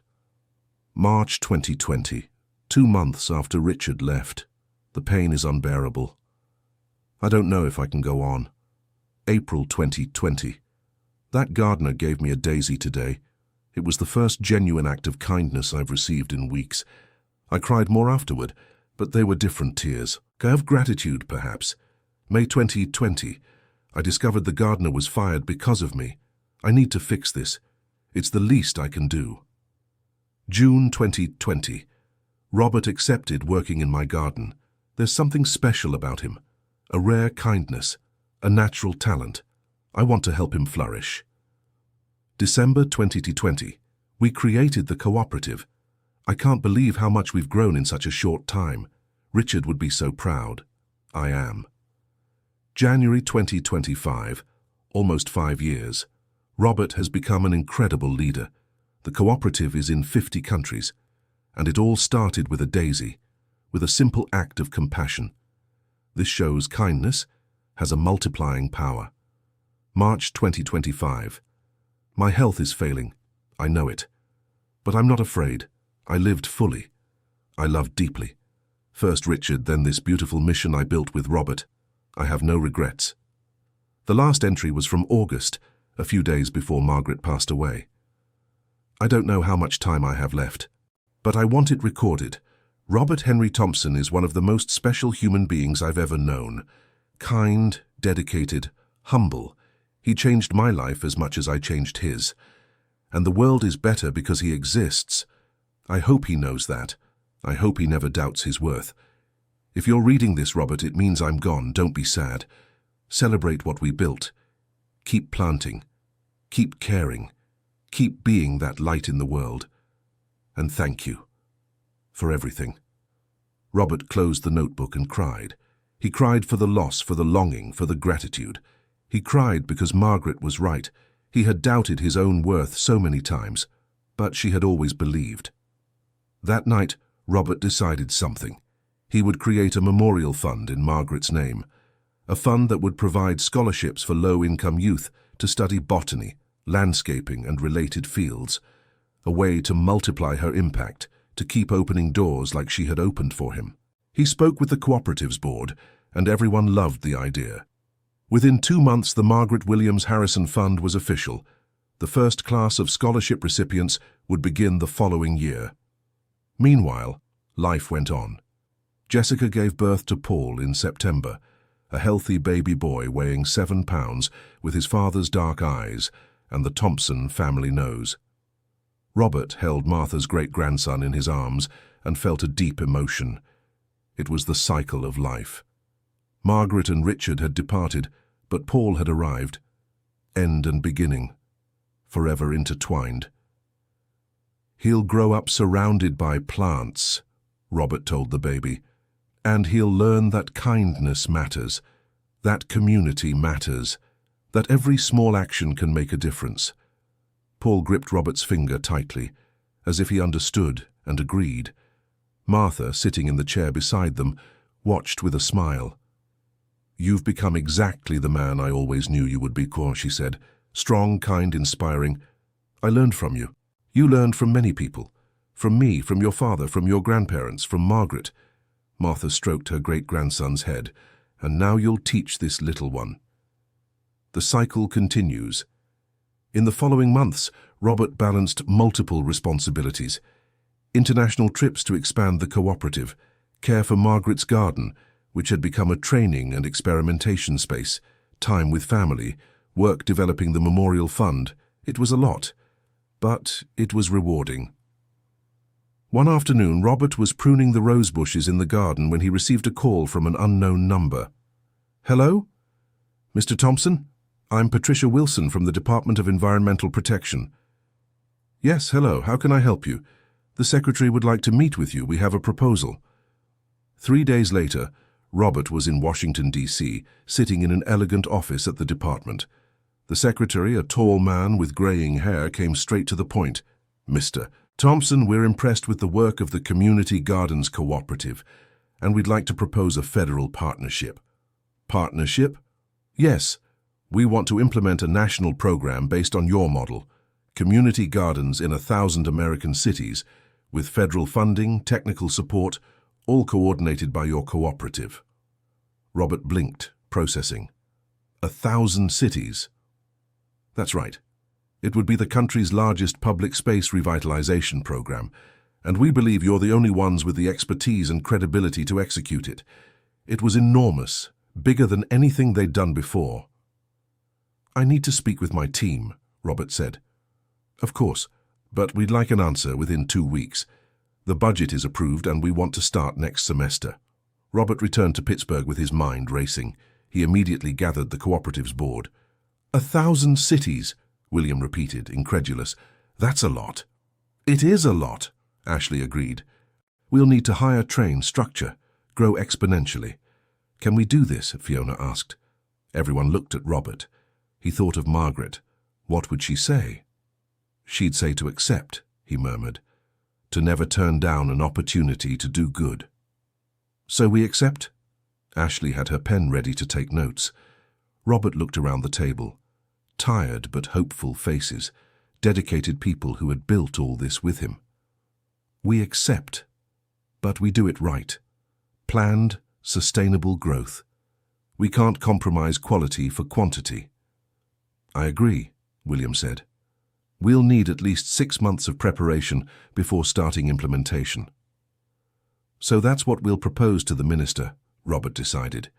"We accept, but with a realistic schedule." The minister agreed with the proposal. The program was officially launched in March of the following year, with a ceremony at the White House. Robert was invited to speak. When he stepped up to the microphone, he felt the weight of the moment. He was representing not just the cooperative, but millions of people who believed in transformation through simple actions. 16 years ago, he began, I was fired from my job for picking a daisy for a lady who was crying. At that moment, I thought I had lost everything. But in truth, I had gained the beginning of something much greater. He spoke about Margaret, about the cooperative, about all the community gardeners making a difference in their neighborhoods. This national program is proof that when we unite around a common purpose, there are no limits to what we can achieve. We will transform 1,000 cities, we will plant millions of flowers, but more importantly, we will cultivate hope, unity, community. The applause was warm. The president shook his hand and posed for photos. Robert smiled for the cameras, but his mind was elsewhere. He was thinking of Margaret, wishing she could see this. He was thinking of Martha, now 78 but still strong. He was thinking of the girls, of Paul, of the future they were building. The implementation of the national program took 3 years. They were 3 intense years of work, challenges, and learning.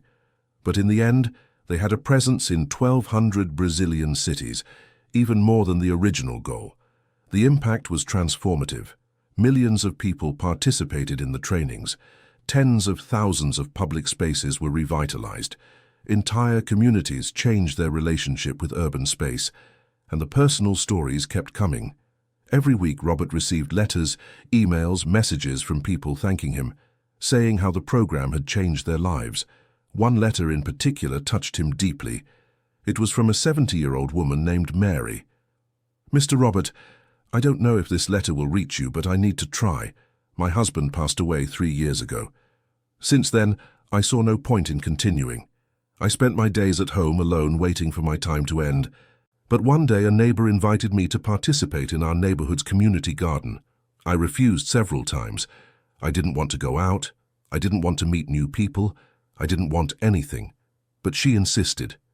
And eventually, more out of politeness than desire, I agreed to go once. It was the best decision of my life. In the garden, I found other widows like me, women who understood my pain. And together, we began to cultivate not just plants, but a new reason to live. Today, 2 years later, I coordinate my neighborhood's community garden. I have 20 friends. I have purpose. I have joy again. I read about your story, about the daisy you gave to Mrs. Harrison, and I want you to know that daisy reached me too, and it saved me, thank you, with all my heart, Mary. Robert read the letter 3 times.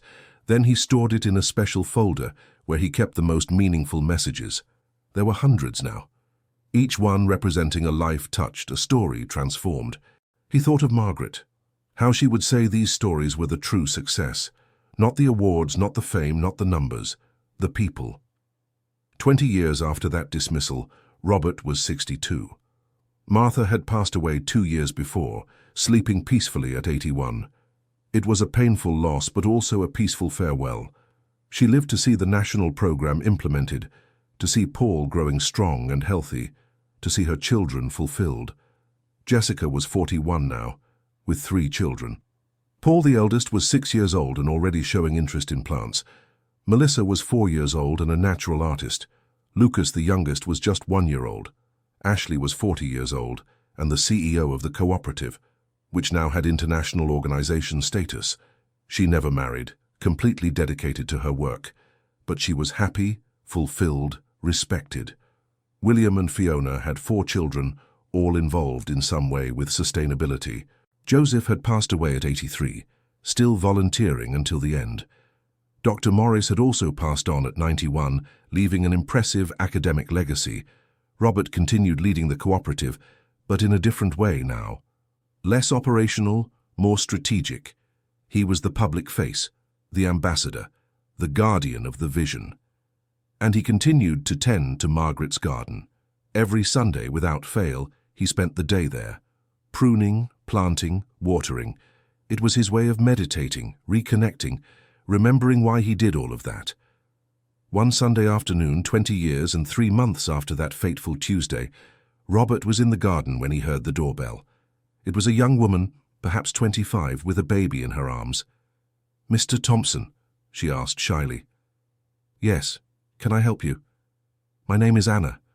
I'm Mrs. Harrison's granddaughter." Robert's eyes widened.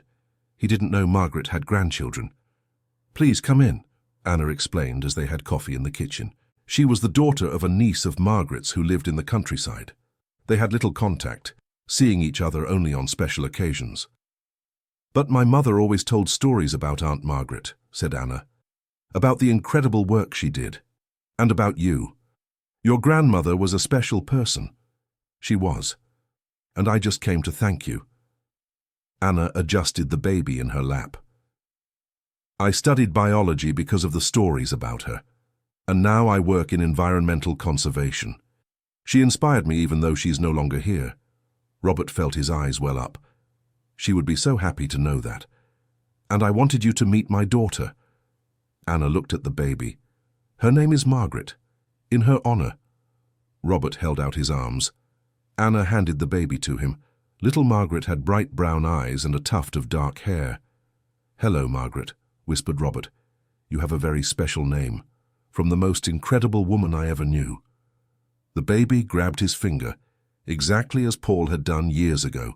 In that moment, Robert felt something profound. It was as if Margaret were there, present, continuing through this new life that bore her name.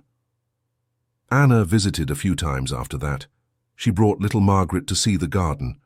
Robert enjoyed these visits. It was a connection with Margaret he hadn't expected to have. In December of that year, the Community Gardens Cooperative turned 20. There was a huge celebration in Lincoln Memorial Park, the place where it all began. Over 10,000 people attended. There were tents, cultural performances, workshops, exhibitions. The entire park was filled with joy and life. Robert walked among the people, observing. There was so much diversity, young and old, rich and poor, of all races and backgrounds, united by their love for plants and community. He stopped at the daisy bed.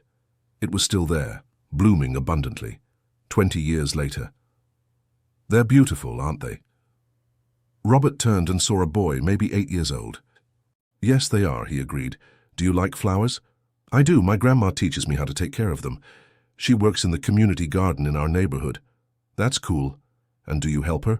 "I do. I water and pull weeds." The boy looked at Robert curiously. Are you the Robert from the story? What story? The Daisy story, my grandma always tells it, that you gave a flower to a sad lady, and because of that there are gardens all over the US now. Robert smiled. Yes, that's me. The boy's eyes widened. Really? Wow, you're like a hero. I'm not a hero. I'm just someone who tried to help. But that's what being a hero is, said the boy with the innocent wisdom of children. Helping people. Robert bent down to be at the boy's eye level. What's your name? Gabriel. Gabriel, do you know why daisies are special? The boy shook his head. Because they're simple. They're not the prettiest or rarest flowers, but they're resilient. They grow almost anywhere, and whenever someone needs a flower to give as a gift, they think of a daisy. Robert touched one of the flowers. They teach us that simplicity and kindness are more important than grandeur. Gabriel thought about that for a moment. I want to be like a daisy when I grow up. You already are, said Robert, touching the boy's head. Keep being kind, keep helping. That's all you need. Gabriel smiled and ran back to where his grandmother was. Robert stood there, watching the boy walk away. How many Gabriels were there now? How many children growing up believing in kindness, in community, in transformation? That evening, there was a formal ceremony. Robert received another award, this time from the federal government, an honor for services rendered to the environment and society. But the most special moment was another one. Ashley took the stage with a surprise. My brother doesn't know this, she said into the microphone, but the cooperative board voted unanimously. Starting today, Lincoln Memorial Park will be renamed Margaret and Robert Memorial Park, Garden of Hope. Robert was speechless. He looked at the banner being unveiled with the new names, Margaret and Robert, together forever. The applause was deafening. People stood up. Many were crying. Robert went on stage, too emotional to speak, but he finally managed. Margaret wouldn't like this, he said. His voice choked. She'd say it's too much fuss over something simple, but I don't know how to thank you. This park means everything to me. It's where I lost a job and found a purpose. It's where I met the woman who changed my life. It's where it all began. He looked at the crowd. And it's where we'll continue. Because the work isn't done, it never ends. There will always be gardens to plant, people to teach, communities to unite. And as long as I can hold a shovel, I'll keep going. More applause. Robert left the stage and was hugged by Ashley, Jessica, William, Fiona, and dozens of others. Later, when everyone had left and the park was quiet, Robert walked to the bench. The bench where Margaret used to sit. The bench where it all began. He sat there in the darkness, looking at the stars. We did it, Margaret, he whispered into the night. We accomplished what you dreamed of, and much more, and I promise to continue. As long as I'm here, I'll keep planting, keep caring, keep honoring your memory. A gentle breeze passed, making the tree leaves whisper. Robert smiled. It was silly, he knew, but he liked to imagine it was Margaret answering, saying she was proud, that he had done well. 25 years after the dismissal, Robert was 67 years old. His health was good, but he felt the weight of age. He decided to start delegating more, preparing the next generation of leaders. Ashley continued as CEO, but now had a strong executive team. William trained new technical instructors. Fiona developed new educational curricula, and there was a new generation coming up. Paul, Jessica's son, was 11 years old and already declared he wanted to work at the cooperative when he grew up. Melissa, the middle daughter, made beautiful botanical illustrations. Lucas, the youngest, was still very small, but loved playing in the dirt. Anna, Margaret's granddaughter, had become an active volunteer. She brought little Margaret, now 5 years old, to help in the garden every weekend. It was beautiful to see the legacy continuing through the generations. On an autumn afternoon, Robert was giving a lecture at a university when he felt a pain in his chest. It wasn't strong, but it was worrying. He finished the lecture and went straight to the hospital. The tests showed a heart problem. Nothing critical, but it required care. The doctor was clear. Mr. Thompson, you need to slow down. Fewer trips, less stress, more rest. Robert knew the doctor was right, but it was hard to accept. He had always been so active, so involved. Ashley was firm when she found out. "Bro, that's enough. You've already done more than enough. Let us take over now." "But..." "No buts." Ashley crossed her arms, reminding him of Martha. "You're going to rest. Take care of your health. Enjoy your grandchildren. The cooperative is in good hands." Robert knew she was right. It was time to let go. In the following months, he really slowed down. He stopped international travel. He started working only a few days a week from home. He dedicated more time to the garden, to his family, to himself. And he noticed something surprising. He was happy. For years, he had defined himself by his work, by the cooperative, the projects, the numbers. But now, having time to simply be, he discovered a new peace. He spent entire mornings in the garden, not because he had to, but because he wanted to. He read books he hadn't had time for before. He played with Paul, Melissa, and Lucas. He taught little Margaret to identify different plants. Jessica visited regularly with the children. Ashley came over every week for dinner. William and Fiona came on Sundays. Life had become simpler and better. 30 years after the dismissal, Robert was 72 years old, the same age Margaret was when they met. The Community Gardens Cooperative was now in 90 countries. It had trained more than 5 million people. There were community gardens in practically every capital city in the world. The impact was immeasurable, not just in environmental terms, but social ones. More united communities, healthier people, greener cities, and it had all started with a daisy. Robert thought about that often, how such a small gesture had grown so much, how a simple attempt to comfort a sad woman had turned into a global movement. It wasn't magic, it wasn't fate, it was just proof that kindness has power. That small actions multiply, that each of us can make a difference. On a spring morning, Robert woke up and knew something was different. He couldn't explain it, he just felt it. He got up slowly and went to the garden.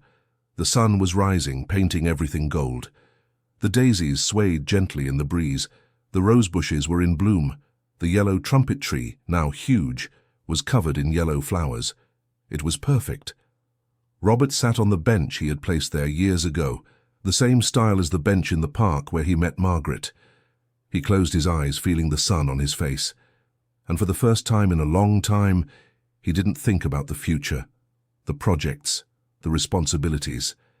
He thought only about the present moment, about gratitude for everything he had lived, for the people he had met, for the love he had given and received. He thought about Margaret, the woman who saw value in him when no one else did, about Martha, the strong mother who always believed, about Jessica and Ashley, who had become amazing women, about William, Fiona, Joseph, Dr. Morris, and all the others who were part of the journey. He thought about every person who had passed through the cooperative, every community gardener, every child who planted their first seed, every community that came together around a garden. They were millions of stories, millions of daisies, and they all started because one day, 30 years ago, he decided to be kind to a stranger crying on a park bench. Robert smiled, his eyes still closed. He was at peace, complete, fulfilled. He didn't know how much time he had left. It could be years, it could be months. But it didn't matter, because he had lived fully. He had loved, built, transformed. He had left the world better than he found it. And in the end, that was what mattered. End of story. Now tell us what you thought of this story. Was it moving to follow Robert and Margaret turning an unfair dismissal into a movement that changed millions of lives? Do you believe that small acts of kindness can really make such a difference? Leave your honest opinion in the comments. Tell us where you're watching from and if you've ever experienced something similar. Don't forget to like this video and especially to subscribe to the channel so you don't miss other moving stories like this one.